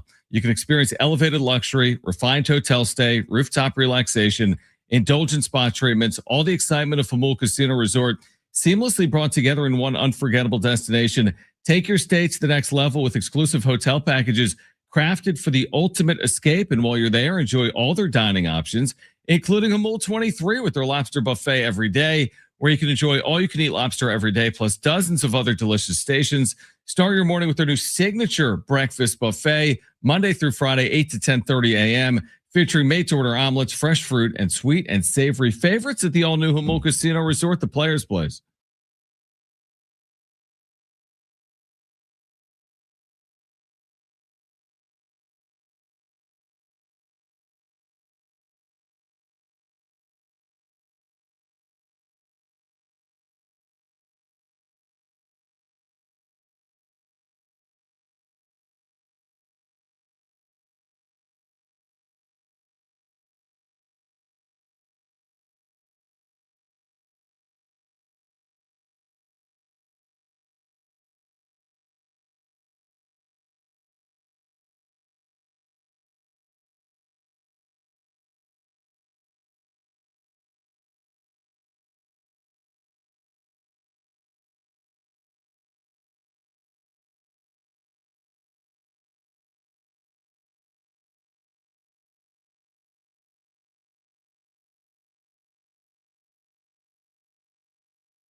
All right, America's turning 250, and San Diego Sports 760 is celebrating with $250,000 in cash.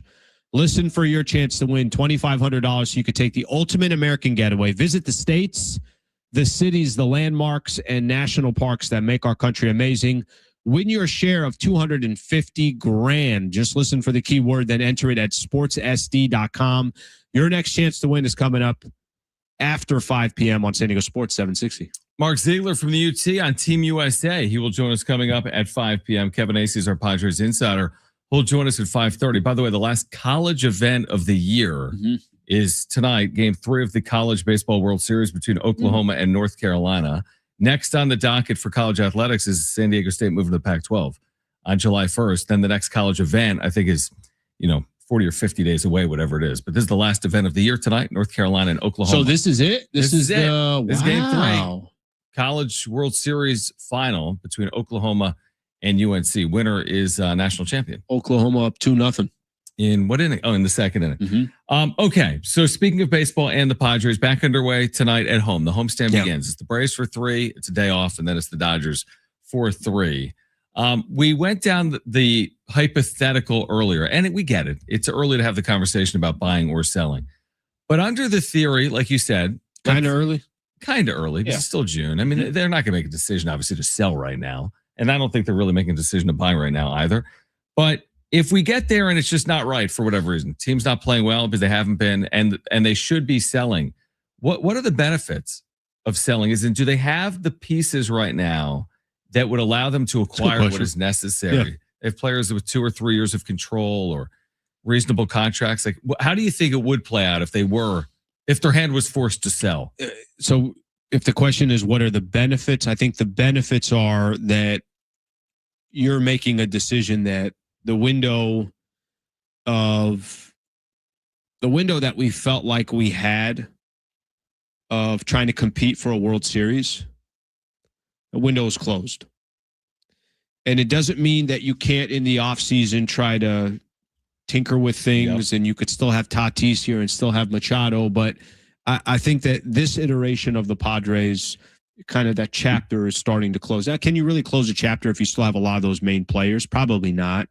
But I think that if you're selling, the indication is you're punting on the rest of this season and you're just trying to figure out a way, can we acquire some talent so we could try to be a little bit more competitive the following year? Can we be a little bit more strategic? Can we start thinking now a little bit more longer term?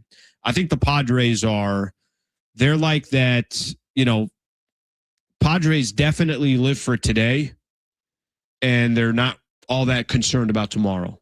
The Padres aren't investing. You have like if you invest any money or you have a 401k or something like that, they're like, how aggressive do you want to be? How much of this is you want to just kind of plan for the future? Padres haven't exactly planned for the future. Yeah, like the analogy, I completely agree. It's like, are they maxing out their 401k every year, so to speak? Are they maxing out their Roth IRA? Are they living for right now? And you could make the argument both ways. I understand it, but maybe this is the time. If it's just not right, maybe you do play for the assets. Maybe you do build from within. Maybe that's the next pathway to be competitive. Like, are you going to have the system right now, by all intents and purposes, look at Baseball America, would tell you it's the 30th system in the sport. Do you replenish? Does it help you at the major league level in 2027 and beyond? Or do you just keep putting those chips in and just keep chasing it with this veteran team? It's an interesting conversation. They're in a weird, they really are in a weird spot because they're clearly, I'll continue to say it because this is just, I'm watching the same thing over and over again. So I can comfortably say they're not competing for a World Series. They're just not. Like, this is not, there's nobody in baseball that looks at the Padres today and says, hey, this is a team competing for a World Series. As we sit here today on June 22nd, right? Could AJ Preller believe that he's still competing for a World Series? Sure. Can ownership say we want you to keep competing for a World Series? Absolutely. But the reality is, whether it's their starting pitching, whether it's their bats, and just kind of, again, the trajectory of where a lot of these players are going, the Padres are an average team, and that's what they look like. And typically an average team's not going to get you into the postseason.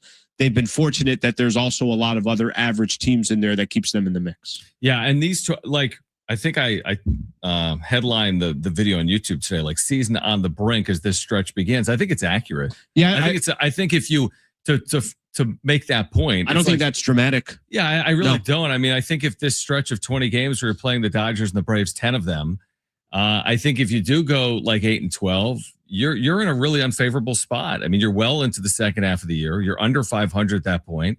You're not trending in the right direction. So it's like, you go 12-8, you believe. You go 8-12, it's going to be really hard to find a lot. Are you upset if they continue to, if let's say they're aggressive at the trade deadline again, and it's back to just kind of trying to get into a wild card spot, and they're able to get into a wild card spot, and it's 3 games and they're out? Like, are you upset with the strategy of? And I don't hate Preller for this, and I'm sure there's probably a lot of people on YouTube. It's like, what are we doing? Like, what is the direction? But baseball is the one sport that I do feel like you can say, well, if we just get in, anything can happen. It's true. Now, for the Padres, there is a kind of a, I would call it a Hail Mary strategy. It's like, hey, if we can just have the ball with 1 second left on the clock from the 50-yard line down 6, we're going to throw a Hail Mary and see what happens. Doesn't happen often. Yeah, I don't know. I mean, it's so contingent on where you actually are when you have to make the decision. There was a couple of years ago where they swept the final series going into the trade deadline, and that made them aggressive, and they missed out. It was 2023. So, like, it's all based on where you are compared to the competition at that exact moment. But you're right. You're probably chasing down like the last wild card spot. So how aggressive will you be if that's ultimately what you're trying to accomplish? The danger that they're in, there's so many teams that have left them in the hunt. Yeah, of course. Yeah. So that part of the danger is I don't think you have like a clear identity here of like, you have 6 teams playing for one spot. You actually have a handful of teams playing for 3 spots. Or no, I'm sorry. St. Louis and Philadelphia? Yeah. I mean, technically you do. It's not like St. Louis is running away with this no thing. one's 10 games better than the others. No. Yeah. It's true. So which is why it's going to make Chicago probably aggressive and Philly probably aggressive. And San Diego probably Arizona aggressive. Probably. Look, Arizona's in a win now mode too. But if those teams are aggressive, then San Diego will be as well, would be my guess.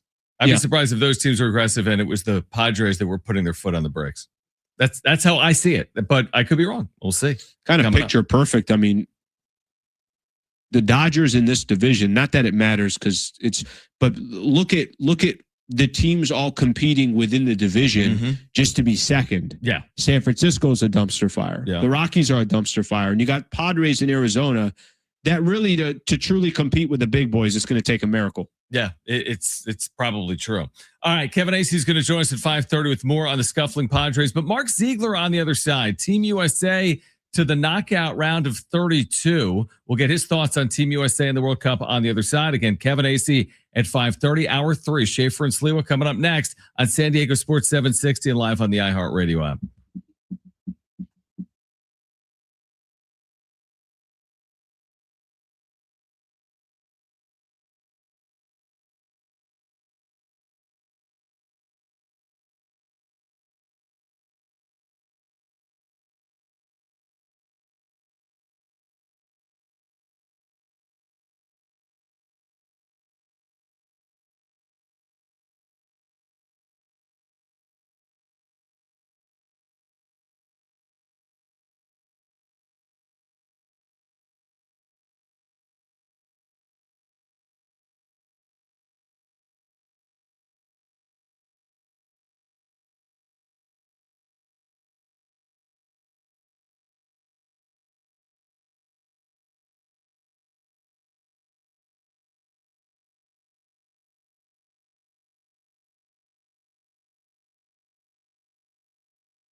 The support is sponsored by rockauto.com. The Padres are downtown getting set for game one of their series against the Braves at Petco Park. It's going to be Grant Holmes going for Atlanta and Michael King on the hill for the Friars. First pitch tonight is at 7:10 because the game is on ESPN. A couple NBA notes today. Michigan head coach Dusty May is finalizing a deal to become the Mavericks' next head coach. And Trae Young signed a 4-year, $212 million deal to stay with the Wizards.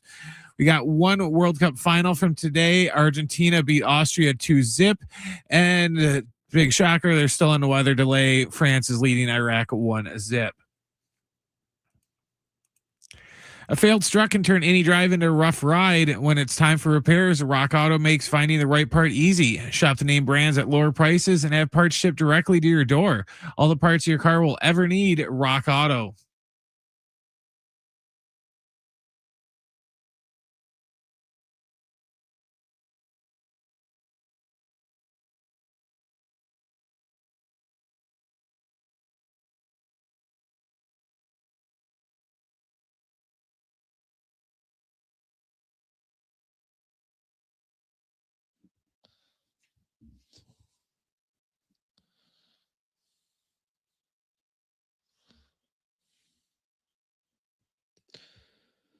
All right, final hour here on Schaefer and Sliwa.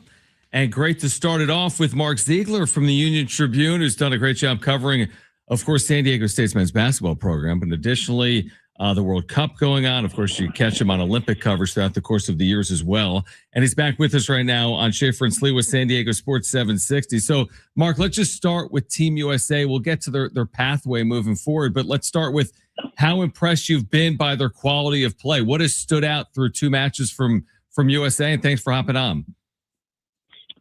Yeah, glad to be here. They really had inconsistent is probably a polite way of saying it, run up to this World Cup. They lost 3 of the 4 matches before their final tune-ups. In March, they had a disaster. They got basically played off the field by both Belgium and Portugal. And there are a lot of questions around the team and its cohesiveness, how it would play, and it's been a complete 180. I mean, the team looks dangerous. They look relaxed. They look creative. They kind of have this swagger to them that their results leading up to the World Cup, probably shouldn't indicate, but they have it. And they've got these enormous, teeming crowds that are just pulling behind them and chanting USA at every single moment. And I think that's really helped them too. And they're just rolling right now. They seem to have found a formation, found a lineup, and found a belief probably more than anything else in themselves. And that goes a long way in soccer. Mark, what's a realistic expectation now? Has your expectation changed just based off of what you've seen over these first 2 matches? Well, this is the weird part about this World Cup with 48 teams in it, with this endless group stage, with probably 20 teams that don't deserve to be here. We're not going to have an answer on whether this was a successful World Cup until July 10th, probably. That's the quarterfinals that they play in at SoFi up in Inglewood. They probably would play Spain or Portugal in that match. And they're not going to play anybody ahead of that. I mean, there's a chance they could play Belgium in the round of 16. That was the team they were supposed to play, but Belgium's completely gagged. Probably won't win their group and won't be on that side of the bracket now.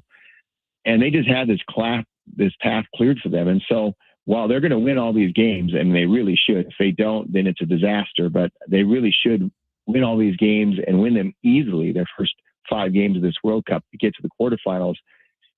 It's really hard to say how good they are until they play somebody good, and they're not going to do that until July 10th. So we're going to have to wait and be patient.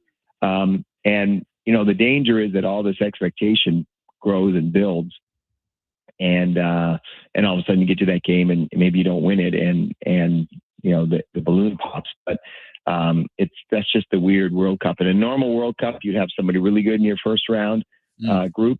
And then you probably sit, and you go straight to the round of 16, and you play somebody really good there, and you'd have a much quicker. Within 2 weeks, you'd have a really good idea of where the team is. And in this World Cup, they're going to have to wait a month. It's interesting, Mark. Just a quick follow up to that. I mean, to say that it'd be if I understand you, I think you said it would be a disaster if they don't make it to the quarterfinals based on their competition, right? But isn't that just crazy to say in general? I mean, to put the United States of America into a all of a sudden some real expectations to get to a quarterfinal. I know why you're saying it. You're saying that, hey, it's not like you're facing, because the pool is so much bigger, there's a lot more winnable games against countries that maybe you think should be there or shouldn't be there. But that in itself is kind of crazy to say. Yeah, I agree. I mean, usually the sort of the barometer is, do you get out of your group? If you get out of your group, it's considered an okay World Cup. That's what happened 4 years ago. They played the Netherlands, got played off the park, lost, went home. People were upset, but not that really upset. And just said, okay, we're good, but we're not that good. And to get that same kind of barometer in this tournament, they're going to have to go around further, I think. And it's just, they got as a host nation, you get a lot of advantages in terms of how the bracket's laid out. You get more rest. You get to really kind of pick where you play. They're just playing on the West Coast. They don't have any crazy travel, really mild weather, a good training setup. Everything really is helpful. But then what's happening with Belgium just really clears a path for them to get to the quarterfinals. So that's unique. That doesn't happen in a normal World Cup. It's in a normal World Cup. It's 32 teams, 8 first-round groups, and only the top 2 go through. There's no safety net for the third team, and so every group game is just a slog. And because there's only 32 teams, the groups are much, much tougher. There really is no group of death here at all. And in most World Cups, there's 2 or 3 of those. And so it's just a weird kind of tournament in that people are just going to have a lot of patience until we really get to the business end of this thing in July. Mark Ziegler with us right now from the UT. We're talking about the World Cup, obviously well underway, and the performances of not just Team USA, but what about Mexico? They haven't been as impressive, obviously, but they've gotten the results. What does their path look like? Because they would play at the Azteca, right, in the round of 32 and the round of 16. If they get there, how realistic is the quarterfinal for Mexico or further? Well, it's a question. They're going to have to play England at some point, and then England looks really good. But the advantage they're going to have, kind of like the U.S., again, these host nations get huge advantages baked into the schedule for them, is they get to play at altitude. Right. And in the first round group, teams can prepare for that. They can base themselves at altitude, and they know where the games are going to be. But beyond that, a team like England might have to fly in and try to play them at 7,000 feet. And that's, that's going to be interesting to see. They're not as potent offensively as the United States have, but that's a little bit by design. Javier Aguirre is his 3rd stint as coach. He's older. He's really, really pragmatic. He understands, if you look at World Cup history, the teams that really do well are the teams that don't concede goals. The U.S. has only given up 1 goal, but they look a little shaky in the back, and that's because they are shaky in the back. They're not very good. Goalie's not very proven, and you've got a 38-year-old center back who's going to start wearing down. And so Mexico hasn't given up a goal, and they're looking, pretty solid so far in that regard. And I just think the altitude and the fans will carry them through. As soon as they leave Mexico and come to the States, they're going to lose. Mark Ziegler taking some time to join us here on the Schaefer and Sliwa show. Mark, just looking at the rest of the World Cup. So it sounds like, I'll ask you 2 questions here. What is your thoughts on the expanded 48 tournament, 48 country tournament, 48 team tournament? And then also just let's go away, if we go away from USA and Mexico a little bit, what has it been like? I know it's just 2 matches, but seeing Lionel Messi with already 5 goals in these 2 matches and the type of eyes and attention that he's brought to the World Cup, because it's one of the greatest competing at an elite level. Yeah, I mean, it's kind of the same answer for both. I can't stand the 48 team tournament. I mean, I get, why they're doing it. They're doing it to make money. FIFA is a greedy, corrupt organization, and they're just trying to make as much money as they can off the backs of American and foreign fans. And they just added a ton of games that are meaningless and put in a bunch of teams that have no business being here. And yeah, it's great. Lionel Messi scored 5 goals, but who did he score them against? I mean, he scored them against 2 teams that would not be in this in any other World Cup in the history of the tournament. And so it's going to skew all these records. And you're going to end up with guys scoring tons of goals. Let's see how many goals. I mean, I think he's a tremendous player, but he's also old. And let's see how many goals he scores from the round of 16 and beyond. I maybe he will, but I don't know. And Mbappe, by the way, just scored his second of the match. So he's only 2 all-time World Cup goals behind Lionel Messi. A ridiculous turnover from Iraq leading to a goal from Mbappe. Mark Ziegler is with us right now from the UT. Mark, I want to switch gears here because I see the Dusty May news at Michigan. Do Aztec fans have any reason for concern? It's Michigan. They've got a head coach with obviously deep ties, although it's been forever. Any reason for concern or no? I don't think so, because the athletic director was around when he was not the athletic director then, but he was part of the athletic administration when Steve Fisher was fired and Brian Dutcher was there. And there's some bad blood there, I believe. I don't think they're not exchanging Christmas cards. So I don't think Brian Dutcher would be I would think he'd be one of the first people I would call if I were the Michigan AD, particularly if you wanted a short-term fix. But my guess is they'll probably go towards a Billy Donovan situation after they hire an interim. The risk with the interim coach is if the interim coach wins, there's so much pressure on keeping them, and they rarely work unless your name is Steve Fisher, in which case they work fabulously. But it's very rare that those things work out. So it'll be interesting to see how they play it. I was talking to someone today. In soccer, it's such a different culture when you have this situation and you have to, get a quick fix for a coach and you don't really have enough time to hire a long-term solution right away. They don't call them interim coaches. They call them caretaker coaches. And it's very, very defined. It's like you will coach from this date to this date, and that's it. You are not going to be the final coach, no matter if you win or lose, it doesn't matter. And that's sort of the attitude. And I don't know if they have that sophisticated enough to have that in the States. So it'll be interesting to see how Michigan plays this. But I don't think you have to worry about Brian Dutcher going there, but I don't think his wife wants to go back for the winter. So I think it's kind of it's kind of decided. Thank you, Jan. I think Aztec fans are appreciative of that. Final one then, just on San Diego State, because you've watched this whole offseason play out. It's not just the Aztecs. I mean, just the movement is incredible. Obviously in college athletics right now. We saw the injury as well to one of the players they brought in via the portal in Nick Anderson. What do you make of the collection of talent? I mean, there's certainly talent. What do you think of the collection of talent that Dutch and his staff have brought in as we approach these summer months and the start of practice? Well, it's really exciting. I mean, I'm really interested to see how this whole thing plays out. It's going to be a fascinating experiment because they haven't really had to go through this before. They're a program that's really kept a lot of their players. It's a culture type program built on culture, built on guys wanting to stay. And this is the first time they really had to do a major overhaul. Other programs have done it and done it well. So it's certainly possible. But I'm interested to see how they navigate that, given their history of not having to do it before. But in terms of how they're going to be, I don't know. And I think if you're asking the coaches, honestly, I don't think they know either, because it's also new to them.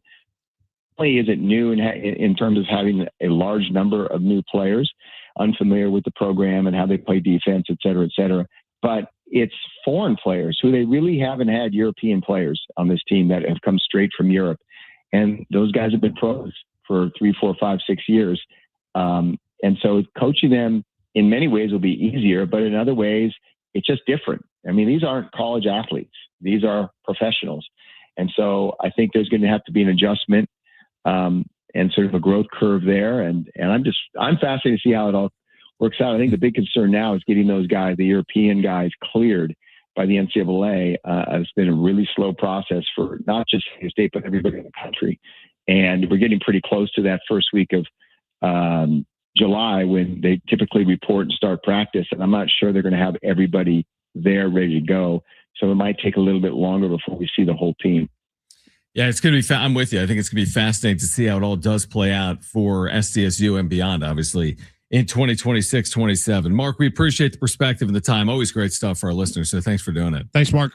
Yeah, my pleasure. Talk to you guys. Awesome stuff. Mark Ziegler from the UT. Do you want to hear from Craig Stammen coming up next? Definitely. Updates on the health of Nick Pivetta, Joe Musgrove, and how about Yu Darvish? Wow. All right, let's jump into it. Updates at all three, plus Kevin Acee at 5:30 here on Schaefer and Sliwa.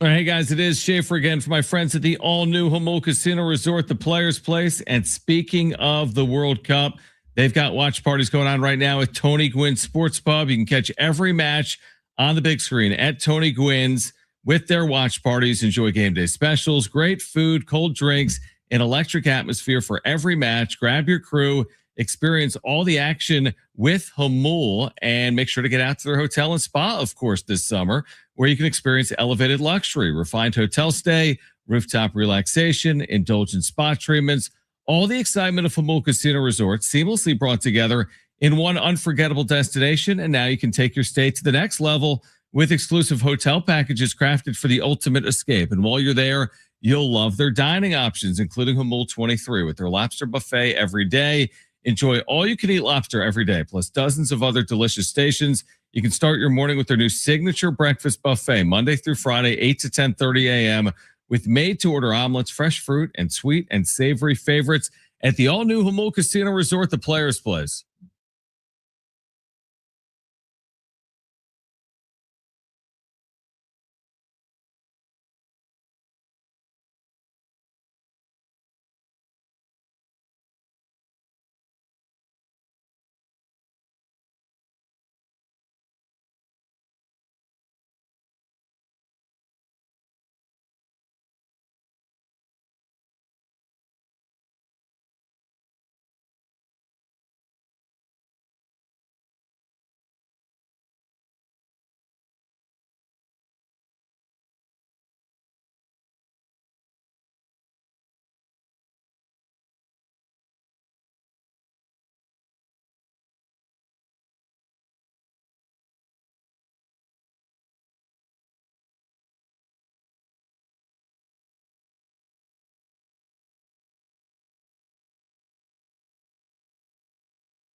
You can hear Team USA's next match versus Turkey right here on San Diego Sports 760. Coming up this Thursday, coverage begins at 6:30. 2026 World Cup coverage lives on San Diego Sports 760. Jason Derulo's in the building, by the way? Yeah, Brent's telling me yes. Brent's known this all day. Yeah, I think he was. Yeah. Was in the building. Yep. Is he? So he's not coming on? I don't think he's coming in here, no. Brent? Yeah, because he was on with Chino. Oh, him and Sammy talked about it nice. During the hot seat. All right, maybe next time. Because I joked, I said, do you think he's going to say his name? That's what I'm saying. That's what I said. Yeah, exactly. All right, Kevin Acee. I'm not good in that world, brother. That's all right. I mean, if you don't tell me he's, Played in the NBA or the Padres. I'm good. Exactly. All right. Coming up at 5:30, Kevin Acee is on the show, our Padres Insider. How about health updates from Craig Stammen? There are so many players he provides updates on, including Freddie Fermin. Yeah, still, he's able to work out and do some things. He's feeling pretty good, but some of the testing, the cognitive testing, he's got to pass those tests before, it could be approved by MLB to be able to play. When that's happening, it was happening almost daily, every other day, that kind of stuff. So, continue to test him, continue to try to reach those baselines. That was a good sign that he showed up in Texas. Oh, yeah. I think him showing up in Texas was first day he was able to be eligible, and he had to pass a test, that morning to make it happen, and wasn't able quite to do that. So we want to be cautious with him. Obviously, we don't want to put him out there just because he says he feels good. We've got to be smart about, the tests show us a little bit extra of really what's going on. Where's Crony on this all? Same thing. Crony's out in Arizona. Nice update today that he's been taking live batting practice. So he's gotten a few ABs, starting to feel a little bit more like normal, and eventually we'll get him out on a rehab assignment here pretty soon. Has he been cleared from the concussion protocol or no? I guess technically, since he's starting to take live ABs, but it's still you ramp up activity, see if he can handle it, ramp up more activity, see if he can handle it. It's kind of that kind of process right now. Where are you on Musgrove, Pivetta, and Darvish? Darvish is throwing. He's at 90 feet. Yeah. He looks pretty good. Yeah. But I don't expect him back this year. He thinks he might. Maybe. You never know. He could be like that October surprise. Yeah. But Nick and Joe they've been throwing. They've been continually throwing. They're progressing farther in the long toss, getting closer to the mound. So No timetable. no timetable whatsoever. Obviously, you've seen it with a bunch of pitchers. They throw off flat ground a bunch, but it really matters once you get to the mound, and then it really matters when you face live hitters and progress innings wise. Well, the Diamondbacks just had two guys coming back from the same thing, and both had relapses. Yeah, that happens a lot with pitchers. That's why we take it so slow with these guys. You guys are probably wondering what the heck they're doing, but we got to be very diligent and careful with the ramp-up process is the most difficult process. What do you make of that? No timetable on Pivetta or Musgrove, but Darvish could be the October surprise if they get there. I'm glad there's a conversation about some of these guys. I mean, I'm going to go with what Stammen said there about the Darvish thing. Don't expect anything. Yeah, we're not going to expect. Leave that alone. But the Musgrove and Pivetta, those are big questions. I think the Pivetta one, just because he has pitched this season, it hasn't been. I mean, when's the last time we saw Joe Musgrove? It was October of 2024. So I'm going to leave that one. I'll put that to the side. And if anything that happens there that's positive, that's great. We're all cheering for, obviously Joe Musgrove, but obviously he's had a number of different setbacks. The Pivetta one's interesting. I guess to even have an update on those players, just the fact that their name is mentioned is, I think, a positive to me, whatever the hell that means. When I hear no timetable, though, I think August 1st, that's 5 weeks.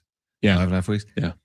I'd be surprised if we saw Nick Pivetta on the August 1st or before. When's the latest you can kind of see these? If to actually see if they could help you. Because then September you need a ramp up. Yeah. September 1st. But that would be when my did Michael guess. King come back? Around September 1st. He pitched in September, had 4 or 5 outings last year. But then again, they didn't he pitched 1 inning in the postseason, I think, right? So I think he pitched in game 3. Right. And didn't start that game. I think it was Darvish that struggled the second inning, allowed 4 or 5 runs. And then it was actually King that had a calm the water. It actually might not have been 4 or 5 runs because what was the final of that game? 3-1, 3-2.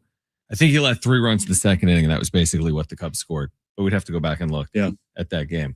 More on the state of the Padres, their 4-5 road trip, this upcoming schedule. And, of course, the trade deadline coming up as well. With Kevin Acee, our Padres insider, joins us live as the Padres kick off a series against the Atlanta Braves, who are 20 games over 500.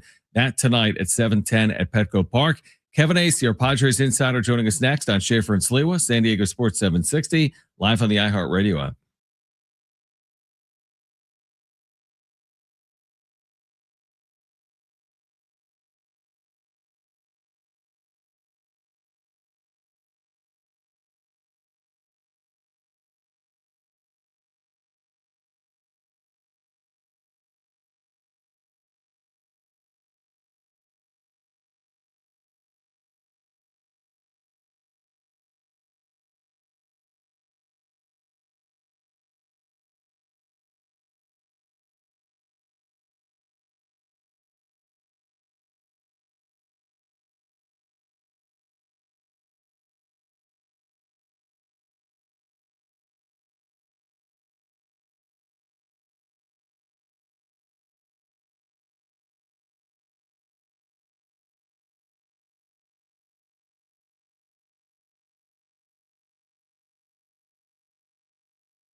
This report is sponsored by rockauto.com. The Padres are downtown at Petco getting set to start their series tonight against the Braves. First pitch is at 7:10 tonight because the game is on ESPN. A couple news and notes from the NBA. Michigan head coach Dusty May is leaving the school. He's allegedly finalizing a deal to be the Mavs' next head coach. Trae Young signed a 4-year, $212 million deal to stay with the Wizards. And World Cup, we have one final from earlier. Argentina defeated Austria 2-0. France and Iraq are back underway after a long weather delay. France is all over them 3-0. And right now there's no score between Norway and Senegal. A bent tie rod can quickly bring a drive to a halt. For the parts needed to get back on the road, visit rockauto.com. Find a wide selection of quality parts at reliable low prices delivered right to your door. All the parts your car will ever need, Rock Auto.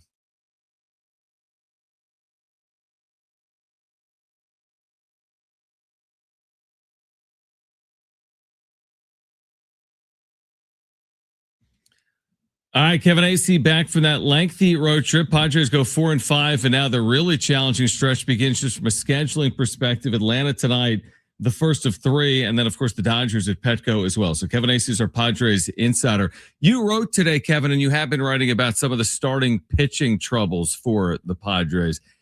Any relief? Like, how can they relieve the issues that they're experiencing where all of a sudden the starting pitching ERA is towards the bottom of baseball? Yeah, I can't imagine that Johnny Brito is not going to be given a shot. And that's not to say like, oh, Johnny Brito, now the kid's really talented. But like, you know, I can't imagine they're going to keep going like this. And has anyone told me that? Not exactly, but like Johnny Brito is someone that they expect they're going to at least give a shot to here. They can't keep going with 2 openers every time around. I don't know what the fallout is after that, but like, you know, this is just kind of confirmation. Like, I'm not saying the offense is fixed or anything like that, but you have to acknowledge the offense has done better and well enough to win a few games. And that just, I've been saying this for, a while, like the hitting's going to get better. And maybe a part of the reason I was saying that is because like it had to, right? Like, the issue that's going to still be there is the starting pitching, and it is. Kevin, what have you made of? Maybe I made too big of a deal, but I got too excited when Giolito ended up on the San Diego Padres, and just how surprised are you? Is this something that you thought he'd just be a lot more reliable? What have you made of his time so far in SD?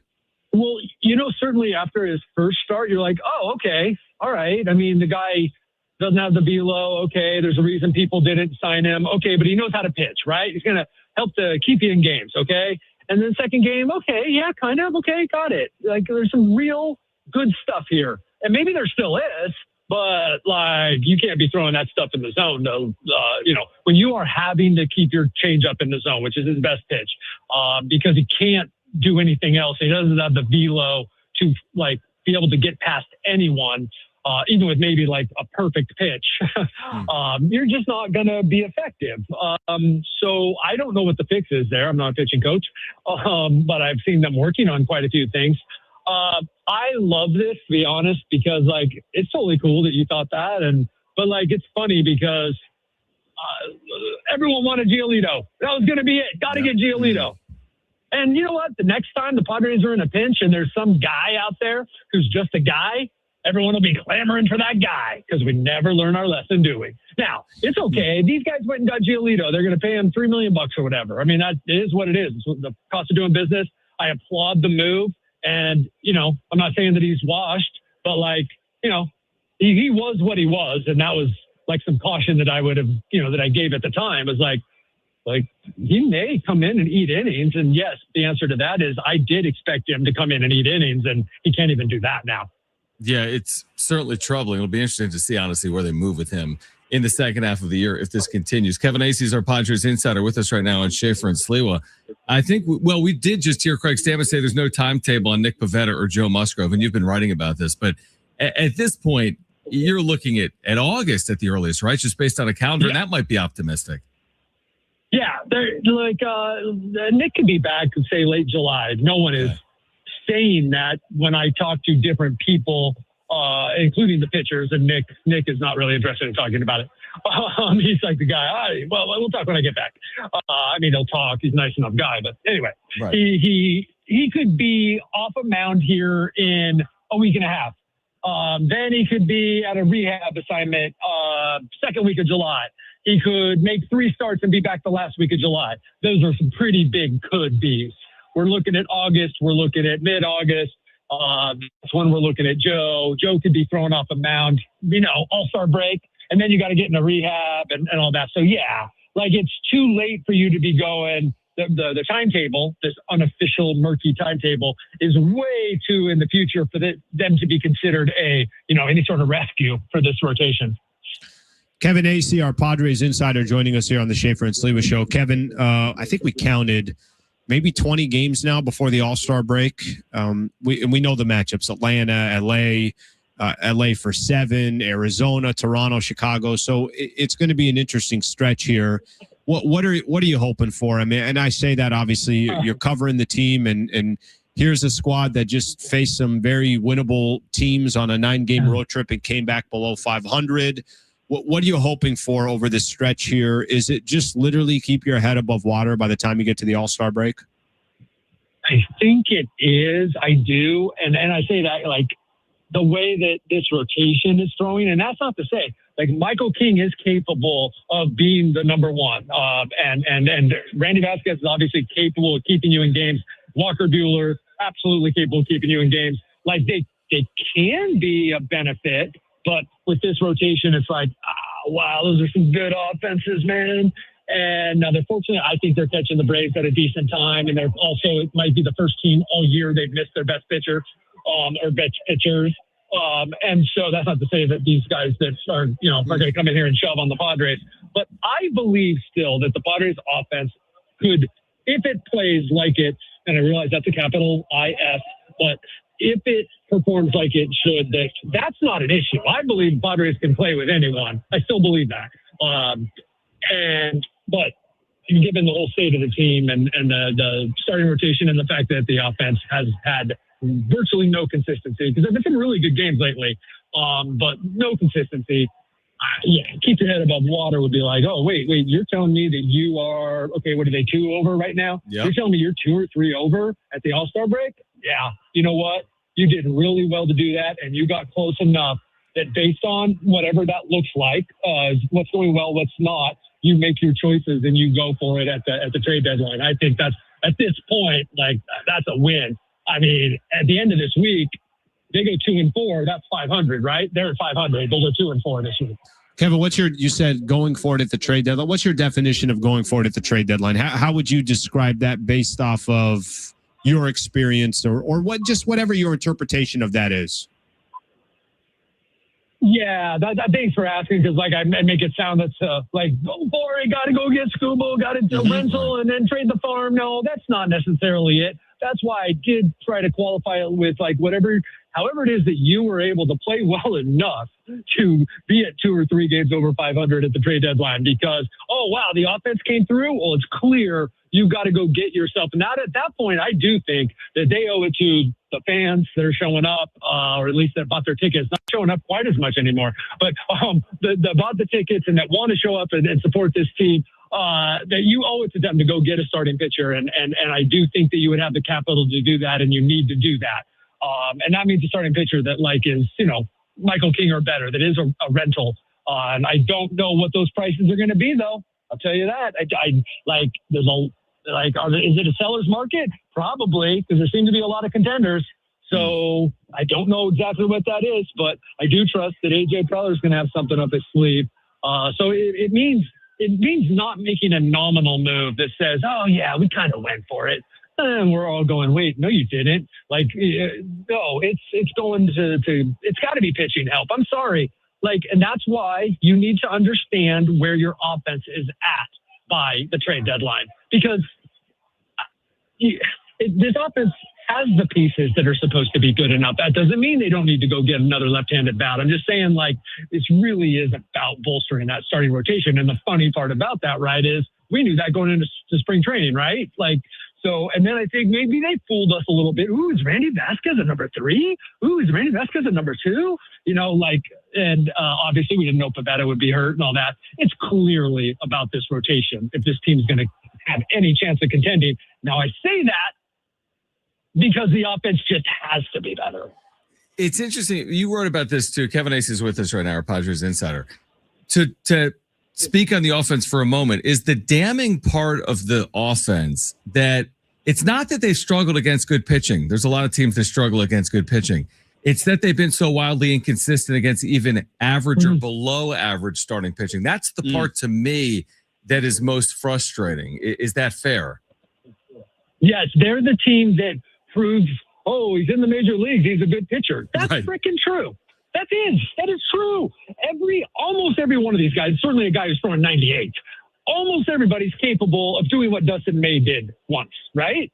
Why are they all doing it against the Padres? I'm not saying, obviously, they've only had one complete game shutout, right? But we're talking about 38 quality starts. And I know I get a lot of old guys, like older than me, getting on me about the quality start. You win 70% of the time you get a quality start from a pitcher, okay? Right. Or you lose 70% of the time that the other team has a quality start against you. It is a legitimate statistic, okay?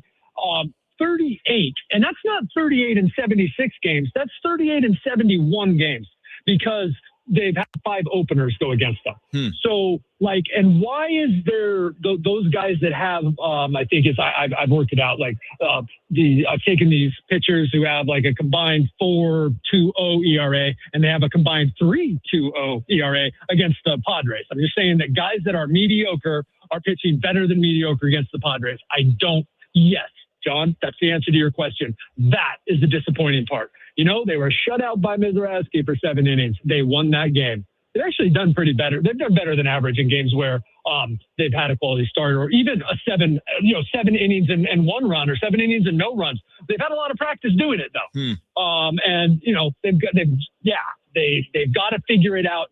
It's funny because that just Manny and Merrill have to hit better. Also, there have been some games where it's but they're not hitting better. So, hey, everybody, find a way to move a runner over, whatever, right? Far and away, the number one problem is Manny and Merrill. Okay, it has been. But also, there have been some games, and if we're going to be talking about missing the playoffs by a game or two, where they just needed to figure out how to get a guy in, and they didn't do it.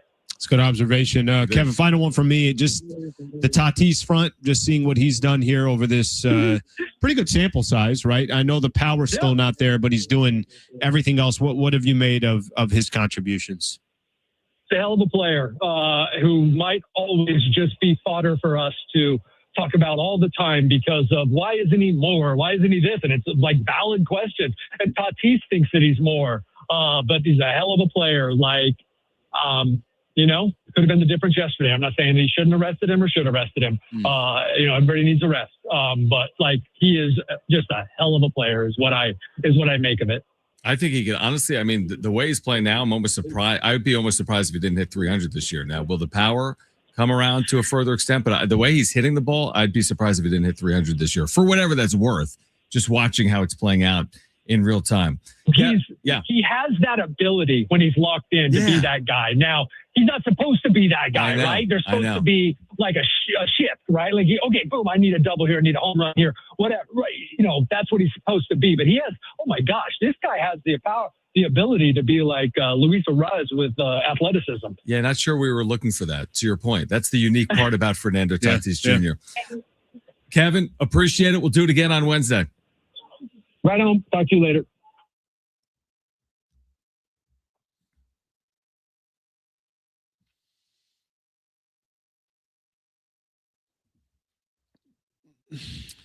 Never in the contract negotiation did they say we have Luis Arraez with athleticism. That was never part of the $340 million deal.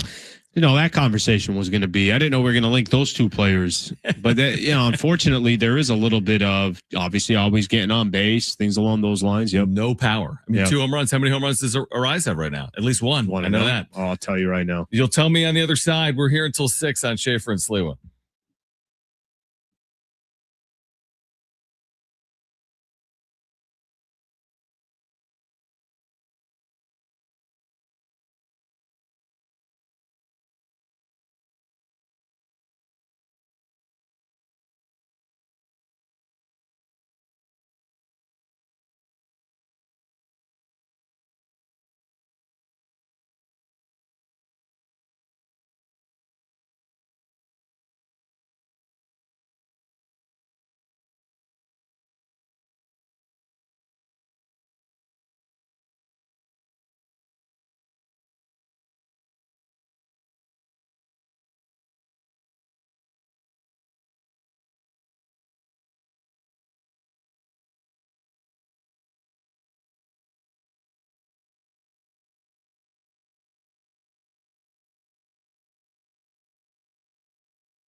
At final time on Schaefer and Sliwa.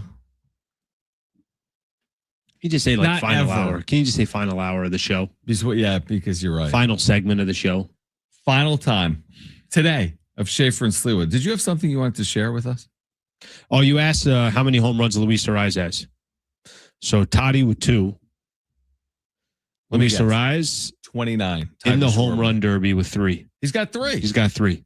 And Toddy has 2. Toddy has 2. Is Arraez? What's Arraez hitting? 320. 320 batting 320. average. 30 RBIs. 801 OPS. So where do you land then on the Tatis, quote unquote resurgence, the hot play? He's at 360 over the last month. He's been good. Tatis is doing his job. Let's put it this way. And I know we all want to see power from him, but Padres aren't losing games because of Fernando Tatis Jr. I agree completely with and that. There were times, and you heard Acee talking about it. He's like, look, Jackson Merrill and Manny Machado, that's a problem. Mm-hmm. He doesn't even throw Xander's name in there anymore. I'm not kidding. That's not even something to laugh about. I'm laughing. I'm angry. I know. But you've been covering Xander for a lot longer than I have. So I'm like, it would be the Same old equivalent of story. your first year covering him and you getting upset. Now, I'm We watching got him as upset a lot. fan. In that was it 2023, Alan? Yeah, They wildly 2023. disappointed. Yeah, 2023 is with Soto and everybody. He was on that team. Yeah. Right? That was Yeah, he? that's the signing. Yeah, that's the exactly. signing. That was That's the the year offseason. that they signed. It was it's never been consistent with Xander. It's never been consistent It's with Xander. been consistent, Leave as in that. he has not lived up to any of his contract. His career numbers here are bad in San Diego. Of course they're bad. Like simple as Yeah. that. They're bad. What are you going to take? What's your biggest takeaway from our trip to Monterey?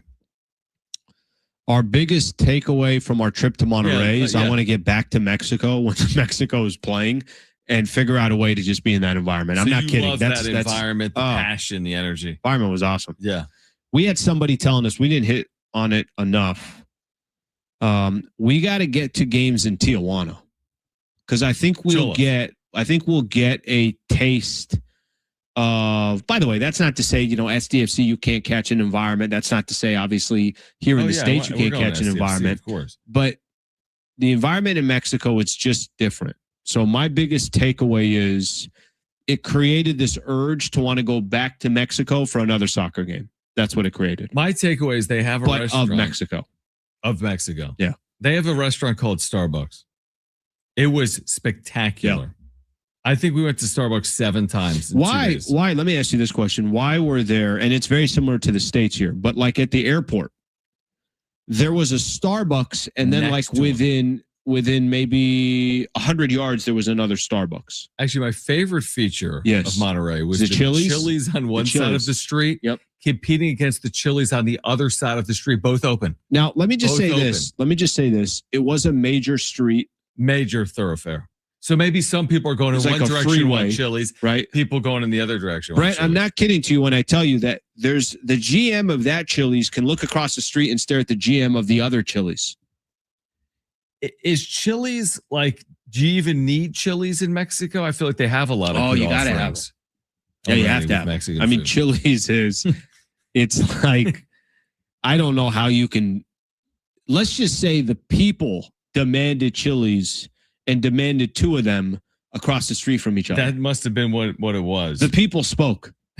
You know what tomorrow is? Tomorrow, Seriously, what's tomorrow? Game 2 of the Atlanta Braves and the San Diego Padres And the NBA draft. and the NBA draft. And yeah. the NBA draft. Giannis. By the way, I think we're going to get Giannis. I think it was Shams. Was it Shams that predicted that's going to happen today? Well, he's got only a few hours left. Shams, get your stuff together, Right. brother. It could still happen. No. I obviously the question now is just going to become where he gets traded. It's tough for these franchises. It's like it's tough for any franchise, and we talk about it with the Padres all the time. We talk about, hey, are you actually in a window where you should be competing, or should you be in a window? Everybody seems to sell too late. Right. Nobody sells early. It's a good point. Maybe there is, and we're just not thinking of it. But I remember a year ago we were sitting here about Giannis, and Giannis kept like putting out these indirect or direct, like, hey, I want to win, and then the next day he'd say, I love Milwaukee. Like it was just the writing was on the Right. wall. I don't know what they're going to end up. If they get Jaylen Brown, then there's nothing to say. But I wonder if they could have got a bigger haul a year ago, but everybody just knew Giannis was going to get traded.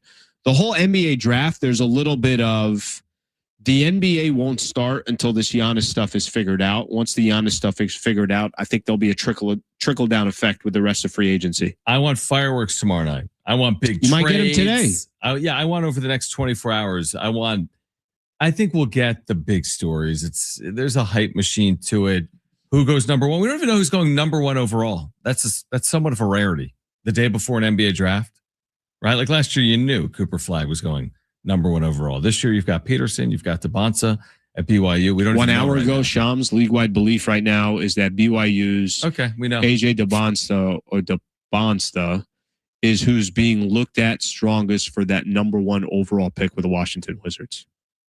Okay, so AJ DeBonta potentially to DC, and then Derek Peterson would go to potentially Utah. The Jazz. Which is interesting because DeBonta just played college basketball. And whoever lands with Utah is a much better, I think, destination than Washington. We'll see. I know the issue is the West, just in general. Yeah, like who's even going to be next year? Like the 5th best team in the West.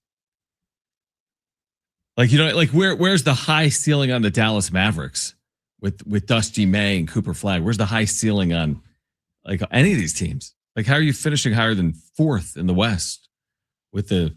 I wonder if Giannis was like, I'm good. I don't want to go to the West. It makes sense. What's the point? The NBA Finals. Plus, you got to deplete your team, right, to even compete. Good point. Everybody's now chasing the Knicks. All right, let's do this again tomorrow. We'll get you ready for the draft tomorrow and game 2 of the Padres. Want one more on your guy? Evan Sidery does a good job covering the NBA. The Heat would have significant interest in trading for Kawhi Leonard if they miss out on Giannis Antetokounmpo. That is my boy. Actually, that's per Brian Windhorst. That is my guy. Yeah. Okay. I'm interested. I'm interested. SDSU. All right, back tomorrow at 3 p.m. for Brent and Alan. I'm John. This is Schaefer and Slee with San Diego Sports 760 live on the iHeartRadio app. Peace.